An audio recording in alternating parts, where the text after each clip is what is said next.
Life is full of things to manage. Your work, your family, your plans, and your treatment. Consider Kesimpta, ofatumumab 20 milligram injection. You can take it yourself from the comfort of home. If you're ready for something different, ask your healthcare provider about Kesimpta and check out the details at kesimpta.com. Brought to you by Novartis Pharmaceuticals Corporation. This is the way. We wanted men.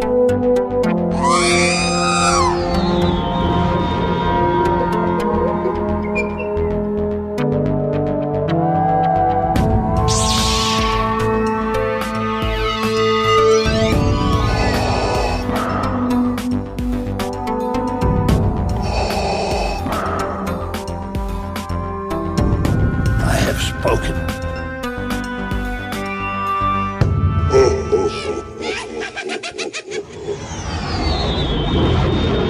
Welcome to episode 211 of the Smugglers Galaxy Podcast, your favorite podcast for smugglers in the galaxy. It's me, Glenn.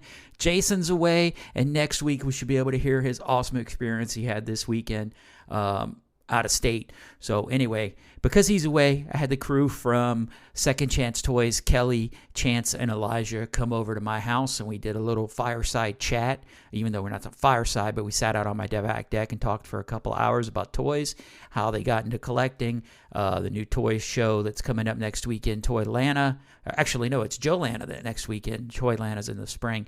And just their experience of doing toy shows and running the shop and just general toy collecting. It's a great 2+ hours of just people talking toys. So I hope you guys enjoy it. Jason will be back next week. And here we go.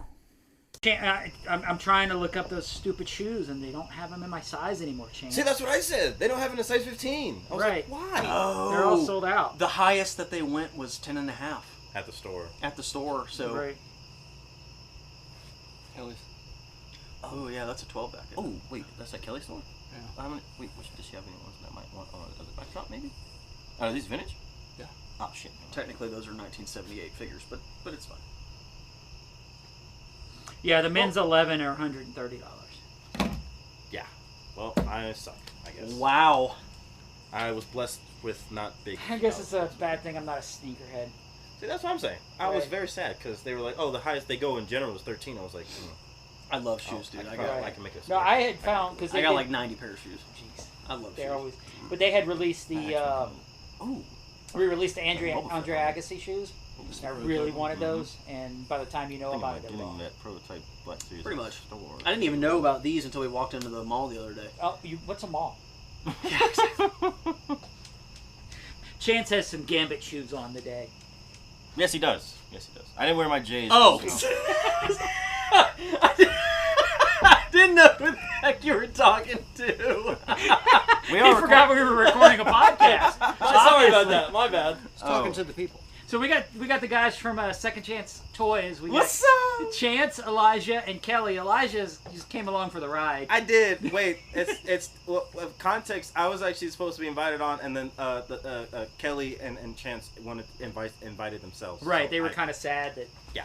Elijah was going to get Glenn off. was actually really upset that I would be bored at home by myself with nobody to entertain me. That's right. That's right. Because the clown that lives in my basement would be here. So. Right. Hey, that is 6'5" clown to you, sir, and I am black. What does that have to do with anything? If there's any single ladies out there that want to know, I can fit into a Darth Vader costume, and I can ignite my lightsaber for you. Jesus. Hey, I'm going to claim relevance. This is a Star Wars podcast. Right. See, there you go. See, I fitted it in. Fitted it in. Fitted it in? It came with the car. For those that don't know, it's an inside joke for me and Glenn and Ken. Right. He was downstairs looking at my Death Trooper helmet I got when I bought my Rogue One car, and he was just like, "How much did that cost?" I said $25,000. He was like, "What?" That's what I said. The car or the thing that came with it? The thing that came with I it. didn't know You it paid came with the car. $45,000 for the helmet. Yeah. And it came with a free car. Because it was a Rogue One, like, what do you call it? Like, collaboration Yeah, with Nissan or something like that. Yeah, exactly. And so he was like, yeah. Were you actually happy with the vehicle? Or I was until the transmission started giving out. Well, obviously, because he doesn't drive the car. He doesn't have it anymore. Right. I'd still have it if the transmission wasn't getting Okay, so it's not like you just bought it for the helmet. You actually did buy it to get a car. Right. I needed a car at the time. I had gotten in a car wreck.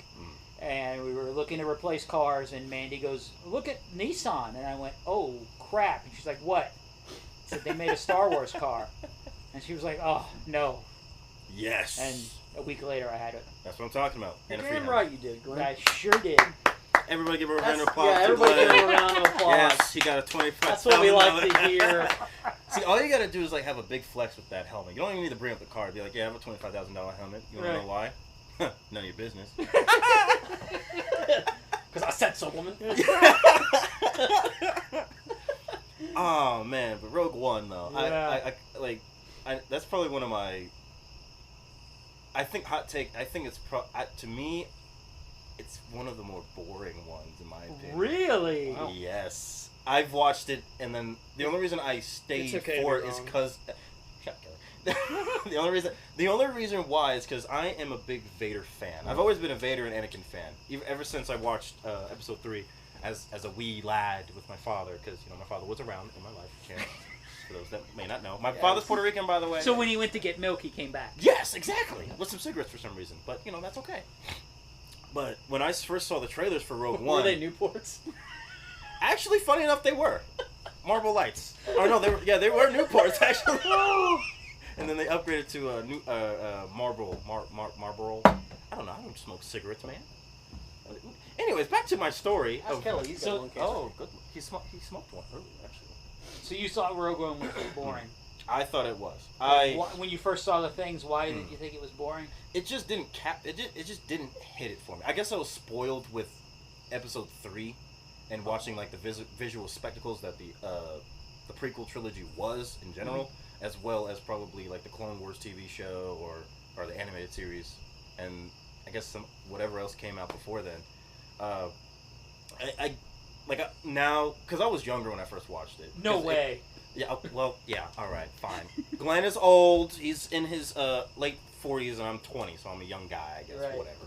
I'm 24. Excuse me for those mature ladies out there, if you want to know. When did Rogue One come 2016. out? So 16 years old.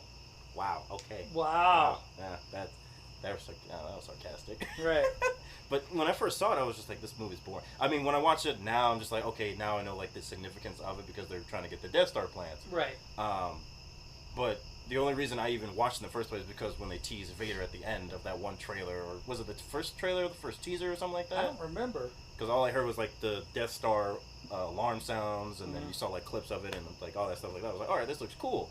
And then they teased Vader at the end when he was doing the breath or the breathing. I was like, okay, now I actually want to see this. And then I saw it, and I was just like, this movie's kind of boring. Except when the Vader parts came in, when he was like, Director Krennic, Lord Vader, you seem unsettled. I was like, I just love Vader, dude. And then, listen, I would skip the entire movie just for like that last, how long was that segment with the hallway, dude? When the Rebel soldiers were on their... maybe like a minute. Maybe, I don't know, but when all you saw was just the Rebel soldiers just crouched and pointing their guns at like near the corridor, the blackened corridor. All you hear is the alarm sounds, and then you just hear Darth Vader's breathing. Hasbro's made that set, by the way. I bet they did. But then you saw his lightsaber ignite, and then the music played, and then all you saw was just chaos, fear, and stress, and just when Vader literally lifted that guy up, and he wasn't paying attention, he's just like, swang. He's like, I kill all the rebel scum. Kill all the rebel scum. Rebel are scum. Scum. Ow.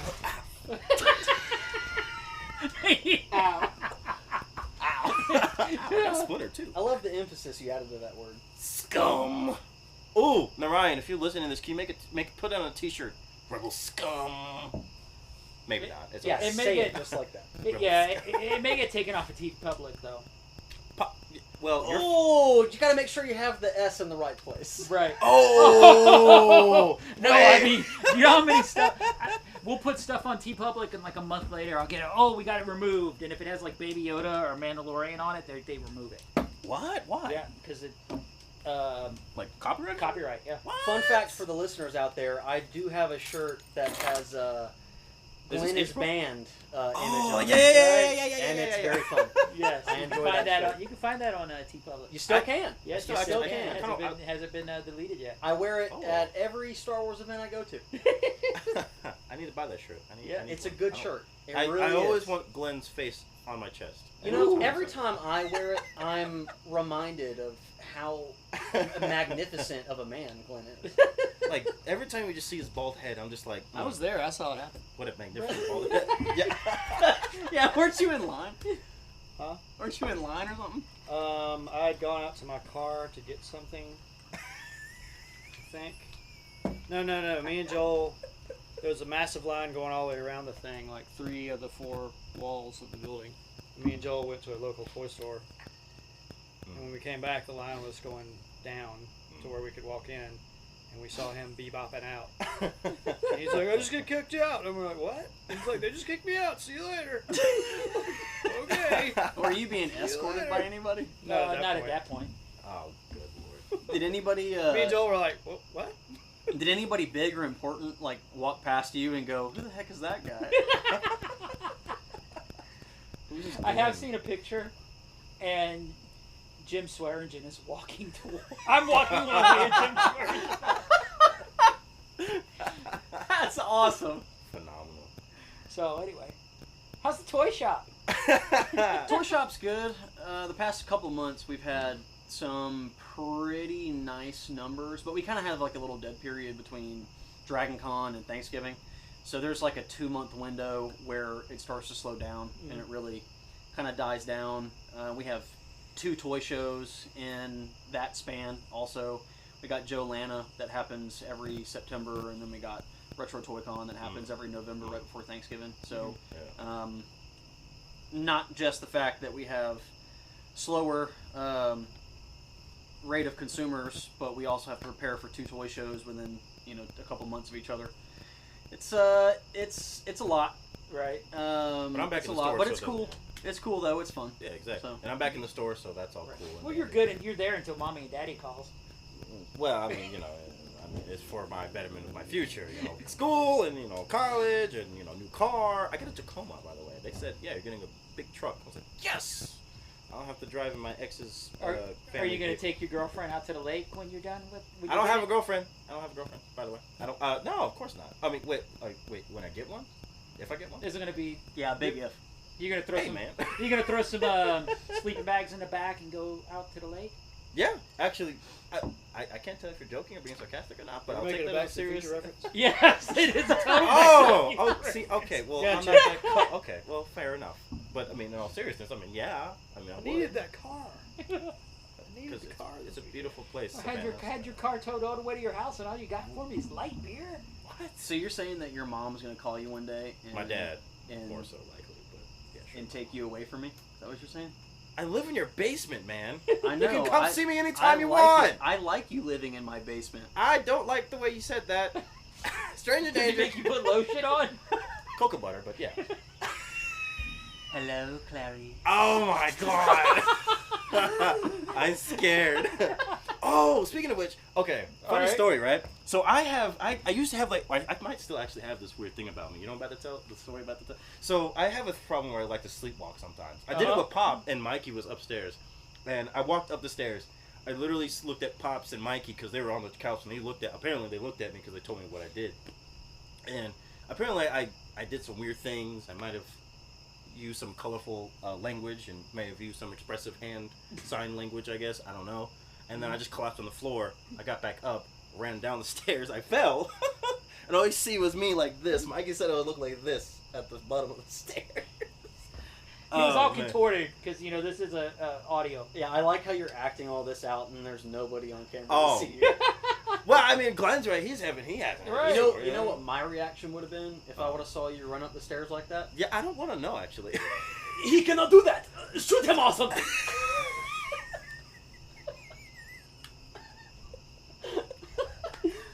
Oh, speaking of something, you know what? There was another time he was on the couch, right? This is when I first lived with him, Right. In the first place in his basement. Unfortunate events. Hey man, listen. Shut up, man. You loved me being down there because you had somebody to show your Legos to and whatnot. that sounded a little weird, but that's okay. So I was sleeping in my little bed. My feet were hanging off the thing. Chance was on the couch. He fell asleep. I fell asleep. I wake up, apparently. I would go sleepwalk or whatever. This guy was literally telling me that I did some weird things. I sat on the couch. I was talking to myself. I fell asleep again. Woke up. I slept on the floor, apparently, and I hugged his really expensive Lego Death Star. And I colored with it. And he was like, yeah, no, I'm checking out because I feel like something bad's about to happen. I was sitting on the couch, and he comes. My head is right near a little doorway that he comes walking out of, and I feel somebody's presence, like, standing over me. I just kind of, like, look up like this, and I was like, this is interesting. And he's sitting there mumbling and talking to himself. Yeah. And I was thinking, I'm probably going to die tonight. And he looks at me. And then he looks over to the right. And he walks over. Oh. And he gets on the floor. And he just starts hugging my Death Star. Mm-hmm. And as soon as I saw him do that, I said... Lego Death Star, by the way. I said, yeah... Nah, F this. I'm out. You know what? I can rebuild that Death Star. I'm not about to be cut by this guy. All I know is that... See Paranormal Activity where the chick just wakes up and stands at a bed and gets filmed for 4 hours? Yeah, that's it. Oh, that would have been kind basically. of scary. All I know is that I was on the cold floor. I've had enough paranormal stuff in my life, man. I don't need your dumb ass. What did I do? I'm a cuddly teddy bear. You know, and I just so happen to have sometimes sleepwalking things. It's probably because I drink a lot of milk. Okay. I don't know why. Like, every time I drink a lot of milk, that's what correlation there. I don't know. You tell me. It's the blue milk. Yeah. That's what it is. The blue milk. Yeah. I've never actually had the store brand. Is that why Luke was a whiny little brat? I don't know. He just wanted some power converters, man. Yeah, that's what I'm saying. Aww. I was gonna go to Tashi Station to pick up some power converters. So the shop's doing good. Shop's doing decent.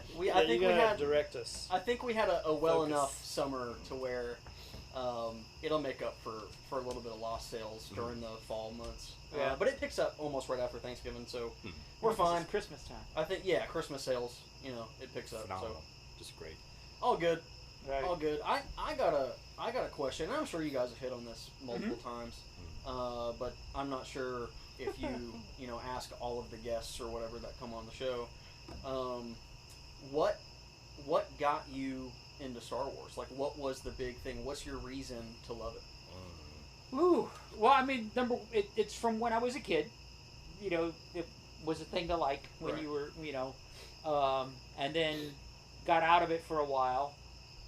And I guess as an adult collector, it was what was readily available. From my childhood was Star Wars.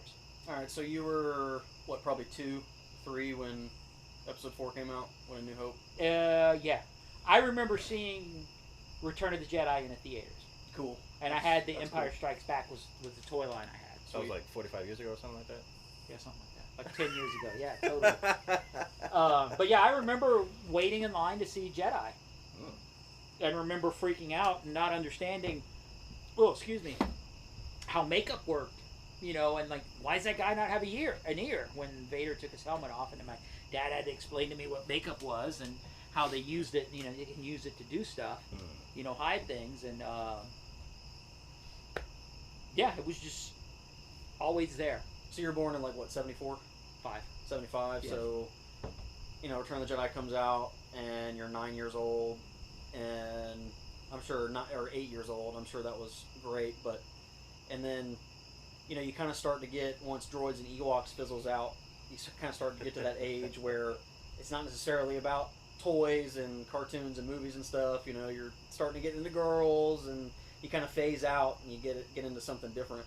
So, when you were in your mid to late 20s, that's when 95. Yeah, that was when Power of the Force started coming out on shelves. And was that the point in time that you got back into collecting? Or? I had collected at that time, and then I'm trying to think. I've got to think in terms of marriages. Believe it or not. Oh, how many of those have you had? I had 3. So, but no, I remember being when Power of the Force 2 came out, being at Walmart at midnight, and everybody's staring at me because I had my kids with me, buying Star Wars toys at midnight at Walmart. That's cool. That's Yeah. cool though. Yeah. So The midnight things were very fun. right, but I was like the only person there.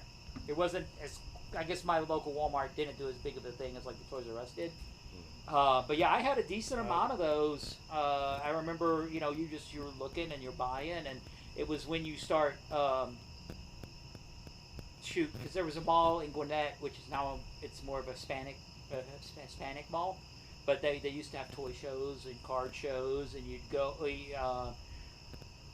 So it was the hunt, the thrill of the hunt when Power of the Force 2 came out, and it got to the point where I stopped collecting. Eventually, I wanted to have my own collection room like I do now with the Power of the Force 2 stuff. And had I known that I know now, I would have gone vintage instead of Power of the Force 2, because vintage was pennies on the dollar back Right. then. Yeah. But that was, there was a 9-year gap. Right. Once the Ewoks and Power of the Force and droid stuff was discontinued domestically in 1986, there was this 9-year gap where there was nothing available. Right. And Minis. you couldn't go anywhere, and you couldn't Right. find anything unless you were, at flea markets or something like that, antique Right. malls, whatever. I mean, I remember the dark times when I was a teenager. I didn't know about Ewoks and droids until recently. But I remember like the first time I rode Star Tours, and you walk into a store and it's wall-to-wall Star Wars stuff. They had to drag me out of that store. Me too. Pretty awesome. Yeah, because you're like, it's overload because you've never seen that much Star Wars merchandise in one place. Yeah, me and Jason were talking at Narayan's the other day about the Star Speeder. The new one he got, and it's just so cool, which I still haven't seen yet. But I have the first one, and it came in the store with Incomplete Legacy Falcon and a bunch of sequel. You're talking about the bronze first release that you got? Yeah. Yeah, there was, Came there was to a store gentleman with that walked in a with Legacy a Falcon that Falcon was is probably about incomplete. 50%. And a bunch of sequel A bunch of sequel Force Link Ships. stuff. The Action Link or Force Link or whatever. I don't know. I'll be Yeah. honest with you, I don't really care about that. So we passed on it, and I was like, well, I'll take that. And I remember you asking me, you're like, why do you want that so bad? And I was like, dude, Star Tours for me, whenever I, early 20s, mid 20s or whatever, I was like, that's the first time Star Wars was something else. Right. It's the first time it became something other than a movie that I watched all the time. So that ship is super, super important to me. I was like, this is the first time it was something different. Right. That's So why I had to have that ship. why- I why regret do that I you- didn't buy the new one. Why do you love Star Wars? Like, what is it about the franchise or the property that makes you, like, really get into it? The design of everything's awesome. The stories are great. I mean, it's the first movie I ever saw. Me and my parents took me to a drive-in. I was 5. So it's the first movie I ever actually saw in a theater or drive-in, whatever, other than a TV. I just instantly gravitated toward it and immediately started buying toys and buying them ever since. When we usually talk about stuff, you tend to be more of a, like, classical sci-fi kind of guy. Mm-hmm. And I'm more of your high fantasy, classic fantasy type person. But Star Wars is kind of where we meet in the middle, because it's fantasy based. Yeah, I mean, I like all of it. I do like sci-fi stuff more than fantasy stuff, but I like everything. But like Battlestar Galactica, I love. Star Buck Wars Rogers, is I love all that stuff. classic fantasy elements in terms of like storytelling and all that kind of stuff, but it has a sci-fi spin over it. So you and I kind of get along on that front. It's not that I don't like sci-fi. I've never gravitated towards it like I do fantasy stuff. So I think it's kind of cool that we both kind of meet in the middle on that, and then we have something that we can. Well, then same thing. It's just like it was the first. At age 4 or 5, that's when you start knowing what toys you're wanting. You're not just getting a toddler piece of crap toy. You're picking it out. You're wanting it yourself, and that's what was there. I mean, I remember the first 3 figures I got was R2, C3, and Darth Vader. I remember it. The day I got it. It was at Lionel Playworld. I remember it.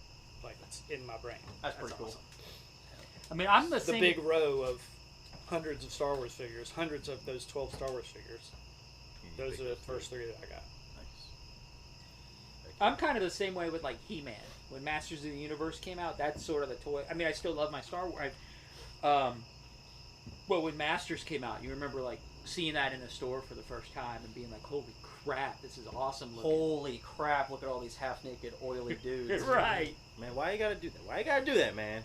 Skeletor is it? Yeah, you know. Yeah, it is kind of a weird toy line when you think of it that way. They're in loincloths and nothing else. They're barbarians in space with futuristic stuff. You know what? That's awesome. And it's also, you got to think of, they had the cartoon to back up the toy line. Thundercats was so much worse. Thundercats were awesome. Here's what I mean, if you think about it, you and wrestling fans have something in common. Oh, Right. yeah. And that's pretty cool. You know? Hey, It bridges the gap. Wait, calm down. Okay, so speaking of cartoons, you just mentioned cartoons. A lot of times, the two of y'all will talk about, Jason and Glenn will talk about kids not gravitating toward toys anymore. Mhm. And most of it's just because of technology, and that's just what they do.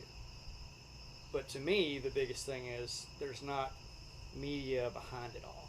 Right. The toys that I collect now and when I was a kid, there was something to kickstart your imagination. It was either a comic book or a cartoon or a movie. Right. And those things don't exist for kids to watch anymore. I mean, cartoons are out there, but they're just stupid cartoons on Nickelodeon or Cartoon Yeah, there's Network. not a lot to bridge There's the gap no between. There's no toys going with the goofy yeah, cartoons. the they're watching. multimedia part of it. Yeah, is- so is I think kinda that's why, defunct. and that's why most of toy lines, like that's why He-Man failed, because they canceled the show. Then it fails. Wasn't that why they brought in She-Ra and whatnot? To try Yeah, to but I salvage mean, something. The Well, yeah, but I mean, it media lasted has so long. tons to do with the longevity of toy lines and the popularity of it, and it's no longer out there. So Compared that's why to a lot of kids, toy in my lines, opinion, are not into it. It did last longer because I mean, you didn't just have the cartoon, but you had the toys, you Yeah, had the comic books, comics, you video had games even. There I mean, were so Atari. many different things that linked everything together. Yeah. Whereas nowadays, you know, you throw out. I don't know what kind of whack cartoons are on now, but like Teen Titans Go. back when we were in like middle school, and you had like Regular Show and Gumball and stuff I didn't like really that. watch like, that stuff though. I'm just saying, like, you know, But there's those not cartoons, toys to that stuff. Yeah, Right. there's When I was hardly when me and toys. Glenn were kids, we'd come home from school, and we could literally watch Transformers, G.I. Joe, Silverhawks, Ninja Turtles, all that. not Ninja Turtles yet. Oh, But it'd be that like, can you know, be He-Man. fair It'd be enough. like Yeah. 5 or 6 shows every afternoon, Mhm. a different episode every single afternoon, Yeah. Nice. and you had all this crap in your room. Right. So it would kickstart your imagination to where you just wanted to buy more of it, and that's just not a thing anymore. I think there's been kind of a boom recently where nostalgia has kind of taken over to where people are kind of who, because me personally, I didn't grow up in the 90s, but I should have been. I feel like a 90s kid. I was born in the year 2000, so I was right there. If my mom and dad had me a little bit You're a sooner, 2000s baby and a 2000s kid.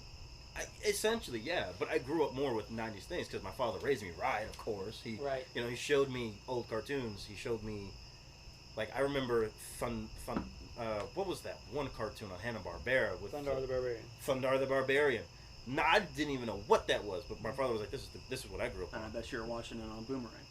I was watching it on Boomerang on a ghetto TV, but that's besides Well, the point. also you bring up Thundar the Barbarian, which makes me remember. I don't know what show it was, but it may have been Thundar, but it was probably it was another space show, but they had swords on it that they put the two swords together, and it was I know what you're talking about. But- I've seen that. Herculoids? no, it was another. It was sort No, of. but Herculoids is one of my favorite classic cartoons. But I remember my grandpa making me that sword. Really You know, phenomenal. just out of trim or something. You know, it was, and there's not that today. The kids don't have the imagination because Black of Star. it. May be Black Star, yeah. But What it, he's yeah, talking about? yeah. But it had like it was a sword, and then that's like what he's the piece you held on to. One sword went one way, the other sword went the other way, and when you put them together, it was all one big piece. So it probably is Black Star. And you know, there's not that imagination anymore. 'Cause, you know. Yeah, exactly. And I remember going outside and pretending that a giant tree being that Star Wars was, because kind of circling back to the question that Chance asked, how did I get into Star Wars? Because my father took me to go see Revenge of the Sith with me and my brother when it first came out, and I thought that was because I didn't know anything about Star Wars. That was like my first introduction to Star Wars, and You were 5 when that came out. exactly. And Right. so that was like that right there. Because I knew who Darth Vader was. I knew who Luke Skywalker was, but I'd never seen a Star Wars movie before. Right. And so when I saw this one, I was like, wait, what is this? And this basically kicked off. What's this? What's this? It's magic in the air. Oh my god, he's cut up all the place. He's burning on Mustafar, and now I can't believe that the Republic has fallen to the Empire. Anyways, we're Disneyfying this entire thing. But Mickey Mouse already did that. yeah, Where is right. that from? What is that from? A Nightmare Before Nightmare on Elm Christmas. Street. I mean, yeah. What? Nightmare on Elm Street. That? people. Oh yeah. Nightmare on Elm Street. The other Nightmare You movie. get a horror drop. Yeah, I like it. The other yeah. Nightmare movie. Nightmare Before Christmas. No, but like watching Revenge of the Sith, and because Anakin, I relate to Anakin in a lot of ways. Mostly from. That's not a good thing. Yeah, except the. Oh my god! Yeah. Wow! Whoa! Whoa! I will not defend. I will not. I know who my father Wants is. to kill kids, everybody. Oh. That's me. Kelly is Darth Sidious, and I am his first apprentice, Darth Vader, I guess you could say. And oh Jesus, but You see that little punk was looking at the toys? Go kick him over. His first apprentice. Get the hell out of here. I could be his first apprentice. You want to train me, Kelly? No. Fair enough. Denied. We need to train you how to do your job. I'm too old. I do my job. I'm probably one of the best employees that you have at the store. That's saying something. I'm kidding. Well, you're most consistent because you're the only one I see there all the time. You and Kelly. Fair enough. No, but watching Revenge of the Sith and just seeing like such a tragic thing, I was like, why did you take me to go see this very sad movie? Because I was sad when all the Jedi died. I thought because the Jedi were the good guys. In my kid brain, I was just like, the good guys always won. Right. Like, they always won. Like in the cartoons, He-Man, Thundercats, whatever the case may be, the good guys always won in the end. Mm-hmm. But in this one, the villains won. Right. The good guys literally were won up by the bad guys from the inside in, or from the inside out, essentially. And That's why Revenge of the Sith and Empire Strikes Back it's are probably some of the best two movies. of the better ones. Well, I think Revenge of the Sith is the best movie. Fight me in the comments. Well, you're 25. I mean, that's where 24. 20, whatever. That's where your generation is. I mean, because my son, he's 30, and Darth Maul is his Darth Vader. I genuinely don't think that works for everybody. I don't think the age argument works for everybody. I It really might don't. not. I really don't. I think it's unfair. Okay. I think if I were to put the label on you the same way, most people would feel some way about Because the it. people that like the sequel trilogy, you know what? I'm going to start like a war within the Star Wars community probably by saying that. But I'm just saying that, the age thing, I just don't think is right. Because I'm at that age where I started with the original trilogy. Yeah, you're old. And I loved Star Wars. I mean, I thought it was awesome. You know, my dad showed me what he grew up with and what he saw in theaters, and I thought it was great. I loved it. It was fantastic.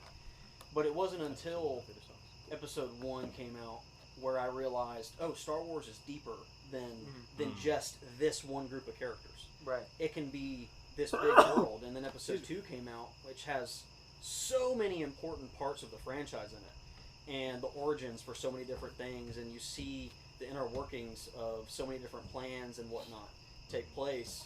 That movie is so important to the story. Now, in terms of the movie aspect of things, when people say the original trilogy are better movies, I don't really care about that. I'm not a movie guy. That's not why I'm watching the movies. Right. I'm watching it for Star Wars. Right. So for me, what got me into the franchise was the world building. It was the expansiveness of it. That's what gets me into everything. You could throw out any franchise, and I really don't care about the surface level stuff. It's the really far in-depth, deep knowledge, like deep cut stuff that not a lot of people know about. Right. That gets me into it. So, for me, Episode 3, for example, is the best movie out of the entire bunch. Out of the 9? Out of the 11. Out of If 6. you want to include Okay, if you Solo wanna and Rogue include- One, alright. Whatever. There's only 6 movies. I genuinely think that it is the best Star Wars movie. Now, if you want to say best movie, throw that to the critics, man. I don't really care about that kind of stuff. Right. But Star Wars, I think it's Episode 3 because the expansiveness of it. Right. It shows so many different planets, so many different characters, so much to intertwine both the prequels and the OT, which I think is beautiful. The last 25 minutes, it's really like 22 and a half, but the last 25 minutes of Revenge of the Sith. Yes, it's 22 and a half minutes long. To me, cinematic mystery of artistry. to me, it's that last round up to 25 minutes of Revenge of the Sith, and the last 4 episodes of season 7 of Clone Wars. To me, are the 2 most beautiful moments in the entire franchise. Right. Because it connects so many dots and it ties everything together so perfectly and seamlessly, and it's flawless. It's beautiful. And I cry every time I watch it. Oh yeah, dude, I'm not gonna argue with you crying over Star Wars. Yeah, you cried to Sabine. Freaking did. Yeah, you did. Glorious. I mean, it's amazing. I'd cry if I saw her too. It'd be for different reasons. Yeah. What? But no, as speaking from an OT fan, that was a moment that we were waiting like 30 years to see. Right. Was Anakin turning into Darth Vader and see where the origin, how he did it. And so yeah, I agree. The last 25 minutes of Revenge of the Sith, as a original trilogy fan, was awesome to see. Heck yeah. I mean, I love it. There was a group of us that went and saw that. You know, it was probably 8 of us, and you had that many friends, Kevin? Yeah. I do want to clarify that I genuinely, I mean, I love it all pretty much. Right. There's a handful of things that I'm not super big on in terms of Star Wars, but. Dude, don't get me started on the Acolyte. That was decent. But as a whole, you know, there's been a lot more good to great Star Wars than there has bad. Right. Yeah, And fair enough. like I said, there was like 8 of us that went and saw Revenge of the Sith, and when we left the theater, like I couldn't even talk. Like 2 of my friends were like, "You all right?" I'm like, "I got to process, man." Right. It's like I've been waiting a long time to see what I just saw. And at that point, you know, we think that it's done. Like that might have been the last thing I've ever seen. Right. You know, at that point, that's just where it was at, and I was just like, dude, this has been in my head for years, and I just saw it, and it was awesome. And I can see I why. I just need a minute to process. And I can see couldn't why, even like yeah. talk. Well, I really, like, one of the things that, when I met you close to 3.5 years ago, one of the things that really excited me was that I finally found an older individual that happens to be part of the fan base that thinks along the same lines that I do. Yeah. Like, you're not ever going to push away something before you see it. You're going to keep an open mind, and you're going to try and enjoy every aspect of it that you can. Yeah, Which I'm definitely not. It's the same way that I go about it. Yeah, I'm definitely not pigeonholed into this is best, and I don't like this. Like, I mean, dude, there's things in the sequel trilogies that I like. There's plenty in there. You know, I mean. Well, I mean, those are gonna end up being loved later on. the designs believe of the it or not, vehicles because is of one thing prequels. that's really good. In those movies, the designs of the vehicles is really good. But I mean, I think the same way the prequels were, you know, quote unquote hated for so long, and now everybody loves them. I think that's going to happen to the sequels too, to an extent. Right. The story is kind of all scattered and everything, but The only difference is that the prequels never deserved the hate. right, Yeah, well, there's right, Jar but Jar it had Binks, it, but, and I you think know. the sequels will end Oh, up. Miss, will I end love up you. overcoming Miss, I that love too. you long time. Misa think we can be friends. Boss Nass is kick ass. I just had to throw that. Come on, man. Everybody loves Gungans. Yeah, until you. Well, but no, I mean, you like him for a different. I reason. like all of the racially motivated Bro, characters. wait a minute. Can we talk about this? Wait a second. Can we No. say that? No, Chancellor. I'm gonna look. no.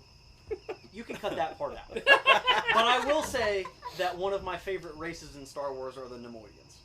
I absolutely love the Nemoidians. All right, you're gonna have to explain that to them. 'Cause some Yes, people which don't ones know. are the Nemoidians? Yeah. New gun. The Nemoidians are the people in Episode 1, excuse me, the alien species in Episode 1 that had a trade embargo on the planet of Naboo. Ah, yes. Yes, I had to try and Yeah, explain them. me and you did get excited when we saw them in Acolyte. We were like, Oh, yeah, dude! Yeah, dude! I love Nemoidians, man. They're so fun. I got more excited for another appearance in an Acolyte than I ever did. 'cause, you know. So you like seeing that guy's bare ass? What? No, wait. That's not what I meant. No, wait. First of all, he did. What? He does have a nice body. No homo. You can cut that out. You can cut. Oh, crap. oh, he's gonna cut out that entire segment. Oh, fair Is enough. that really you want that cut? No. You think that's gonna be left in there? Come Fair on, enough. dude. All right, we kid friendly, I guess. But he's gotta have some humor to listen to when he's cutting stuff, you know? yeah. He's gotta be like, Dude, I don't edit this stuff at all. Oh, this is just Jason that does it. Dude, I don't edit. I'll cut off like the first 10 minutes of us BSing, but this stuff, no. Fair enough. All Yeah, right. this is the gold. You're right. This is the good stuff. This is the You hear gold. that, Jason? I don't- This is dude, the gold, man. If Doesn't I give you was carte to- blanche to be an idiot, though. Right. So. If I was going to spend time, it takes me 5 minutes to put together a podcast. I used to go through and edit every bit. Like when you say and there was a pregnant pause and there was odd stuff, you'd spend 4 hours editing the podcast. I do attempt to say stuff like that as least as possible. Yes. Right. To try and make it better for you. I don't know. I guess. Whatever. And you just did it. Yeah, I did it on purpose. Come on, What man. do you want from me? This guy's Have always some talking. longevity. No, I mean, or think something. about it. So, I mean, Elasticity. That's what I meant to say. the Gungans did play a purpose in the original trilogy, just like the Ewoks played a purpose. I'm sorry, in the prequel, prequels as the Ewoks did in the OT. Really? Because they serve the same purpose in the sense that the Ewoks come in 1983 when it came out. It's the kid avatar. There was a gap, a small gap in generations between the people that saw the first film in '77 versus those that saw it in '83. Right. There was a small gap in between all of those children that were not even alive or were too young to really remember or watch A New Hope when it was in theaters. Right. And then they came along with Return of the Jedi, and they had to have something in that movie to get those new kids invested in the property. Kid avatar, Snarf, Orko. So what do you do? It's all the same. You Jar Jar, fill it's all in same. the forest moon of Endor with a giant lot of murder bears. Cannibal murder bears. Cannibal murder bears. Cannibal murder bears, because we find out. But they were fluffy. They were very fluffy. I choose to think of them as a Gummy bears, I guess. McFarlane-esque Ted. McFarlane. But that's a guilty pleasure. Right. I guess. Why would you go to that conclusion? Why wouldn't I? That's kind of weird. Because to he's say. effed in the head. That is true. Fair enough. That is very. Yeah, exactly. We are talking about Chance. I can't debate that. I'll never take I can chance debate a lot of on things. chance. I'm full of a lot of useless knowledge, but that I cannot rebuttal. Is that what that is? Okay, well, fair enough. But, I mean, even though... I don't know, because when I first watched the original trilogy, I was kind of bored about it at first. I don't know, I think it was probably just like my kid brain, maybe, not being as attached to the visuals like that, or the story, or getting as... Because I guess I was so spoiled with Episode 3, just how that looked visually across the entire board, just to watch these older movies that came out back in the late 70s, mid 80s, or early 80s, mid 80s, whatever. And I was just like, I admittedly have a hard time watching older movies in general, just because the pacing. I need instant gratification. Unless it's our favorite movie, Weird Science. I wish you'd get over that a little bit. I do love Weird Science. Weird Science. You're missing out on a lot of good movies because of that. Well, I know. I understand it. I wish you'd get over it a little bit.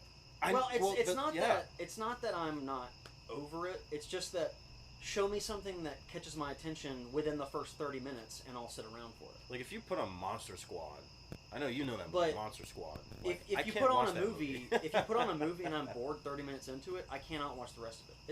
It's pointless at that. Yeah, but then you get movies like Breakfast Club and Breakfast Club's overrated, but go ahead. Well, I don't. It's a cult classic. You can't deny. A lot of cult classics are not good. Like Fright Night. Fright Night's pretty good. Are you talking about that movie that you tried to put on in the basement that one time? Yes. Terrible. It was great. That's not a good movie. Leave me alone. What? Let's see how Glenn thinks. Glenn, what do you think about Yes. Fright Night from the 80s? Which one? Yeah, exactly. Oh, from the 80s. There's only one. Fright really. Night? Yeah, Fright Night from the 80s with the vampires and stuff. I never saw it. What So- are you looking for? You looking for a cut or are you looking for Getting back to the Gungans and the Ewoks. Yeah. Okay, we got on a tangent. All right. Yes, we did. Oh, did I bring them wrong? Okay. Glenn walked away for a second, so we kind of started talking. All right, hold on. I'm going to be right back. I think this is for lighter. Look at him go! So the Gungans in 1999. Glenn served running same down the hall. purpose as Ladies the and Ewoks in 83. That's just something to grab. It was something to get that new group of children That's to something. get invested in the franchise. It's something. Also, although to some Jar Jar might be annoying, which I honestly never really had a huge issue with him. And Kelly and I went and saw Phantom Menace in the re-release in theaters, It's like absolutely what, beautiful. like 6 months ago, It Is it was May? beautiful. something like that. Yeah, I mean Is it May? that we went and saw that, Jesus. and both of us walked out of the movie going, Jar Jar really is not that not bad. bad. He's not bad at all. Neither is Anakin. I mean, it's No. just, it's not. People have this He's a- false he's a thing in child. their head. Yeah. He's a 10-year-old kid. He's a dude. regular He 10-year-old actually acts kid. better than most 10-year-olds. I mean, He just doesn't like sand. like they're yeah. Well, who does, dude? It gets stuck in your ass crack. Okay, fair enough. I hate the beach, man. So Why?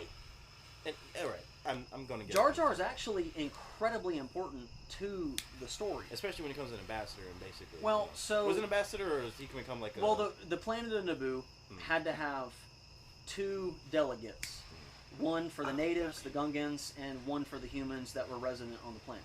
Yeah. Jar Jar was selected as the representative for the Gungans. At the time, Padme was selected as the representative for the humans that were on Naboo.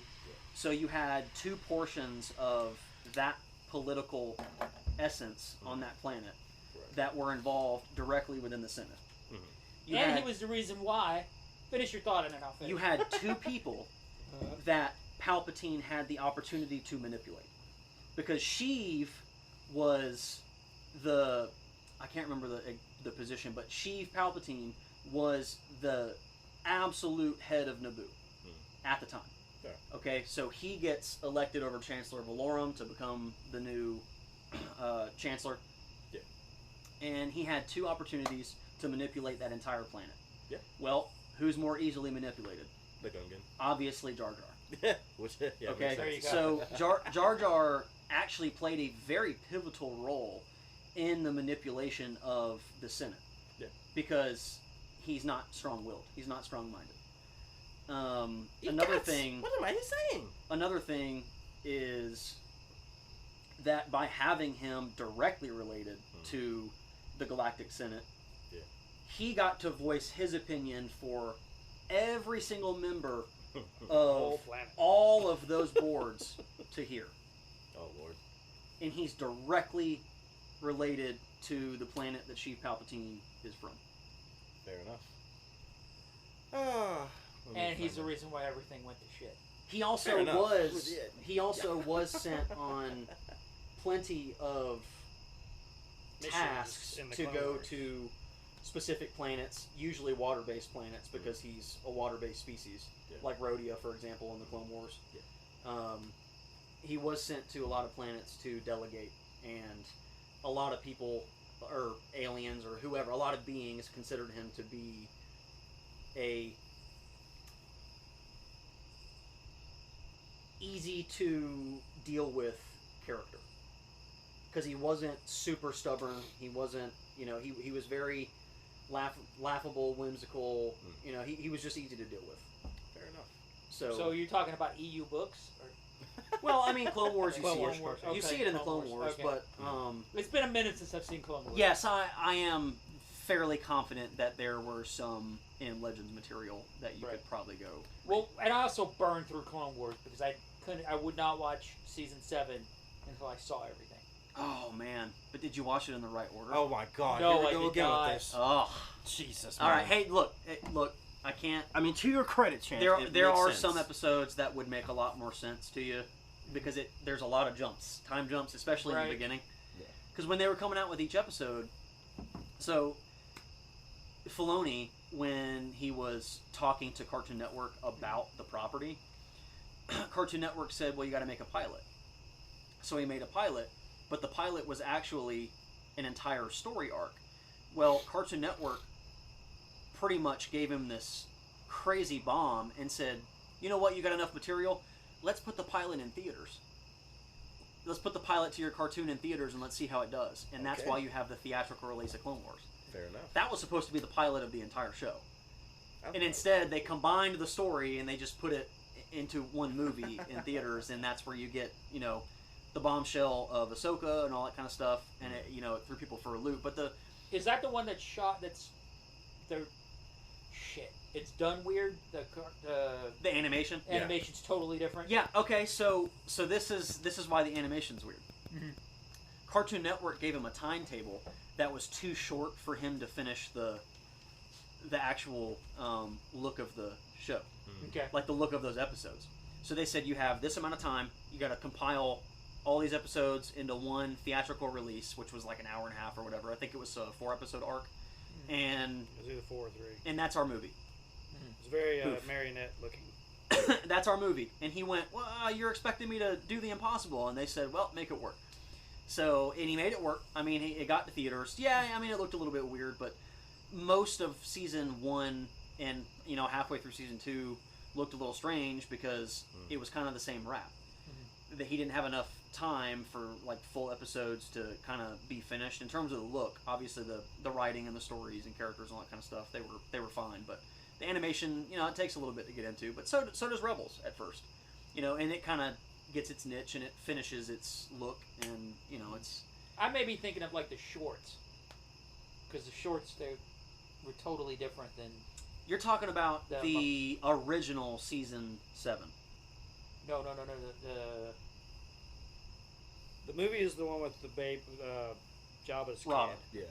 With Rob. Okay, but then never mind. I'm thinking of something totally different. I think I'm thinking of the shorts where the characters looked. It was a totally different form of animation. Totally different look. The Markowski, Oh, you're talking about the Tartakovsky stuff. Tartakovsky. Oh, Tartakovsky? Yeah. Oh, those things are. Yeah, that was a short series in 2003. Okay, they were well, never phenomenal, mind. though. Right. Yeah, that's different Clone Wars. Okay. Which is also very good. That Now, shows. is the movie? Do I need to go hunt, or is the movie part of? It's on Disney. What? But it's not part of. It's part of the Clone Wars timeline. Yeah. But no. If I watch Clone Wars episode, if I start Clone Wars episode 1, is the movie in, or do I need to go hunt the movie down? It's separate. It's separate. It's Okay, its so I need own to go thing. hunt the movie down. Yeah, it's All right. it's in Disney under the movies. Okay, so Okay. I'm look this up right now. Well, then I guess I need to go watch that. Cause I know Tartakovsky's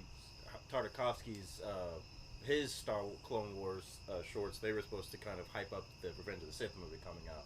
Yeah. Yeah. The last episode of that It was what's premiered set up. the day before Yeah. Revenge of the All right, Sith. so just to That give makes you an sense. example of the actual timeline order that you're supposed to watch it in, Right. because Filoni and his crew had this specific amount of time to come up with these episodes. This is from what I've read and what I've researched. Obviously, I wasn't there, so I can't say 100% whether this is correct. What? You But- weren't? No, I wasn't actually. Kind of crazy. I was between like 10 and 14 years old. As crazy as that sounds, but I just wanted to clarify that there's no way for me to absolutely for a fact know this, but it's just what I've read and doing some research. Is that he had a timetable to come up with a certain amount of episodes. He signed on contractually to come up with this amount, whatever.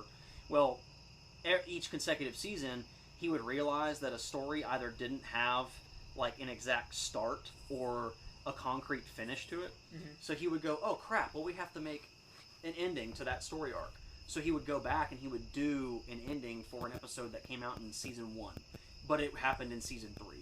So like, for example, you're supposed to watch season 2 episode 16, season 1 episode 16, then you watch the theatrical movie, then you watch season 3 episode 1, season 3 episode 3, season 1 episode 1, 2, 3, 4, 5, and it goes all the way down to 15, and then you skip 1:16 because that's what you watch second in the order, and you go to season 1 episode 17, and it's just like... Everybody getting all this? Yeah. There's this thing called Google. If you go look up Star Wars, Clone Wars chronological watch order, it'll pull up. It's on StarWars.com, and it lists the order that you're supposed to watch all the episodes in. Or you can just go to Second Chance Toys and he'll show you. And some of those stories actually do make... It's not necessary to watch them that way. It is. It's not. It But is. some of them actually do meld together really well. It makes a lot more sense because you'll see in one episode you'll see that they're wearing Phase 2 armor, and then in the next episode the clones are wearing Phase 1, and you're like, what in the hell is this? And like, I didn't know that there was a chronological watch order until about 5-6 years ago. Mm-hmm. And then I found that website and I went, oh, okay. And so every time somebody ever asks me about Clone Wars, I tell them, watch it in that order, That's or you will be missing things. Right. You will be. I mean, 100% you'll Yeah, be missing it's the stuff. same shit. And it's Just really comes good. with Phantom and 2 extra wild wings. Oh hell yeah! Are you gonna buy it? Are you buying something? I'm looking at, so for everybody that's not wondering what I'm doing on my phone, I swear I'm on Amazon. I was looking at Glenn's impressive collection of Star Wars Micro Galaxy Squadron. No sponsor or anything unless Hasbro gives us a sponsor. Are you recording me right now? It's not. It's not Hasbro. It's Jazzwares. Oh, Jazzwares. Jazzware's a sponsor, and I was like, dang, I kind of want some now. All right. And so I'm looking on Amazon and I'm seeing a whole bunch of these cool things, and I'm just like, ooh, look at that one. Look, they have an ATTE, and it comes with. Who does it come with? It comes with a whole bunch of clones. It comes with a Phase 1 Captain Rex. It's probably one of my favorite characters in Star Wars, for people that don't know. But they also have a Ghost, and it comes with 3 additional little ships. And as I'm looking at this box, I'm just like, oh, this is actually really impressive. Right. That's the one I have coming. So Glenn and Kelly have now corrupted me into... Did you just order it? Maybe. Is it shipping here or shipping to your parents' house? Probably here, because I don't have an address yet for my new house in Savannah. For anybody that wants to visit me, that is willing to, I guess. I don't know how many people know me. I know. Narayan probably... If you've been to Second Chance, you know... it's kind of hard to miss me, you know. Right. I'm the nice one out of the two. He's the tall one. Exactly. I am I'm the tall one, as I'm called. Oh. Do you know that on that Ghost you can perform some docking? Yes. Yeah. You can flip the thing around, and even the one I've got has got the docking stations on. I think that's a cool feature. It is. It's a very cool feature. Does it make noise when you... What? No, Yeah, it does doesn't it- when you dock does it. it- No. Does it groan when you dock? No. It doesn't. Oh my God. Jason's gonna edit that out. We're sorry, Jason. Oh yeah. Okay, You know, that's... next topic. That was actually an incredibly plausible situation to say. Those are technical words. Yeah, knowing you. No. It is. Wait. I think I formulated that very proper, actually. I'm gonna admit right now, like the cigar smell. I don't smoke cigars, but the smell is actually getting to me. I can get you one. Would you like one? I can't. I don't smoke. Getting to you? It smells good. Oh, yeah. Yeah, it smells nice. I don't know how to smoke a cigar though. That's the thing. I can show you. I don't like That when you said that. sounded disgusting. I can show you. I was like, what? And you know what? We were talking about docking a few minutes. Okay. Anyway, Anywho, next topic. You were talking earlier about doing toy shows. How's the toy show business There you go. for you guys? Yeah. How different is it doing a toy show versus the store, or what is it? Do you just want to yell at your dad for getting you involved in toy shows, or do you are you fun with Sometimes it? yes, sometimes no. So when tell our story of how we've... When we first Flip opened, my dad and I spoke about doing toy shows, and we knew that it was kind of inevitable. Mhm. At some point, we were going to have to cave in and do them, but we didn't want to risk messing up, until the store got situated and everything was kind of under control. We had enough employees to man the store while we were gone because we didn't want to have to close, risk losing that money, that kind of thing. Right. Well, about... And Like bringing me on, that was one of our big focuses. What was it? Last Joe was it Fest. 2 Toylandas ago where we set up for the first time, or No, it was the last. I think it was two Joe Landas ago, It was the last Joe Lana. maybe. It was it? Yeah. Okay, So we've been doing it a year. So a year ago, we set up at our first toy show, which was Joe Lana. We did not have a good show. It was unfortunate. I mean, there were plenty of people that set up that did have a great show, but we kind of wanted to be different. We wanted to branch out. We admittedly did not like the stipulation that we had to have, 75 or 80% G.I. Joe in our booth. Right. So we ignored it, and we brought a whole bunch of other stuff. Right. In hindsight, probably wasn't a great decision, just because at the time, Joanna was catered to a lot of 12-inch Joes. At the time, it wasn't as large of a show, so it didn't end up how we wanted it to. We did better than what I thought we were going to do. Financially, from running the numbers, based on what we had to put into it, between obviously time to pack up the products, travel to get there, which wasn't far away, stay, food, all that kind of stuff over the weekend, versus what we got out of it, all we did was break even on that show, and it kind of put a sour taste in our mouths. Breaking even for your first show is technically good, because obviously it's not a loss. Right. But it definitely kind of had the three of us, Kelly, my dad, and I, kind of had the three of us going, either we're not doing something right, or shows really aren't for us. Right. And But we had then- several people that had been doing shows for a long time say, dude, y'all did fine. Yeah, they just said, Like you just said, breaking even for your first one, dude, is they told us, they It's were good. like, dude, you guys are going to be perfectly fine. You got great stuff. But at all these shows, you have to know your market. Right.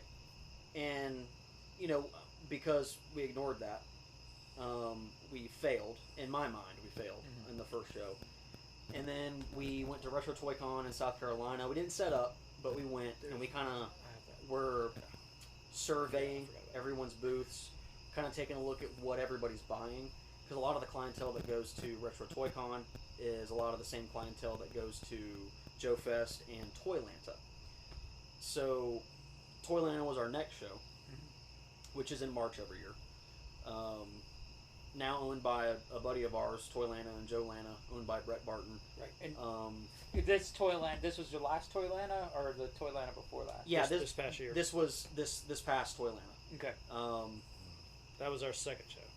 That was our second show. Okay. And we set up. Brett was kind enough to let us know, hey, this should be your home show, like your premier store in Georgia. Right.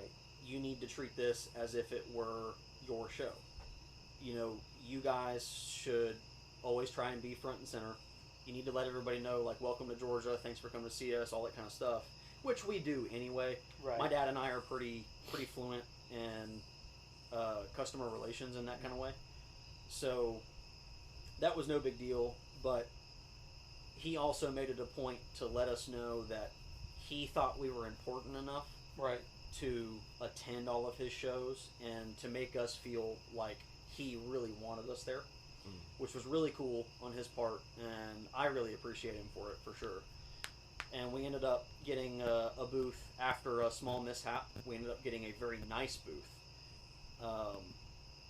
and it was super cool. I mean, there were multiple people that had to move around for us to acquire that spot, and we thanked them for it. You know, as the information came and who had to move elsewhere and all that kind of stuff, we really thanked everybody for it, and it was super nice of everybody to accommodate us in that kind of way. Toylanta, we ended up doing much better, did way better. The clientele, larger clientele, is also looking for a lot of different things at big shows like that. Right. And we ended up doing pretty successful.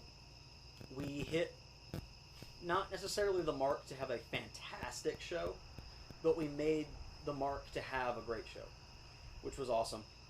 And we're pretty thankful for that. Ended up setting up at Joe Fest, and it was the same. We didn't have a unbelievable show, but in my mind, the way that I broke down the numbers in my head, after doing some math, we made just over the threshold on Sunday, actually right before the show closed. We made just over the threshold to have a successful show, which, you know, I'm not going to complain about. It was our third show, Right. and I'm not going to complain about that. I think, you know, as far as it goes, we're doing a great job.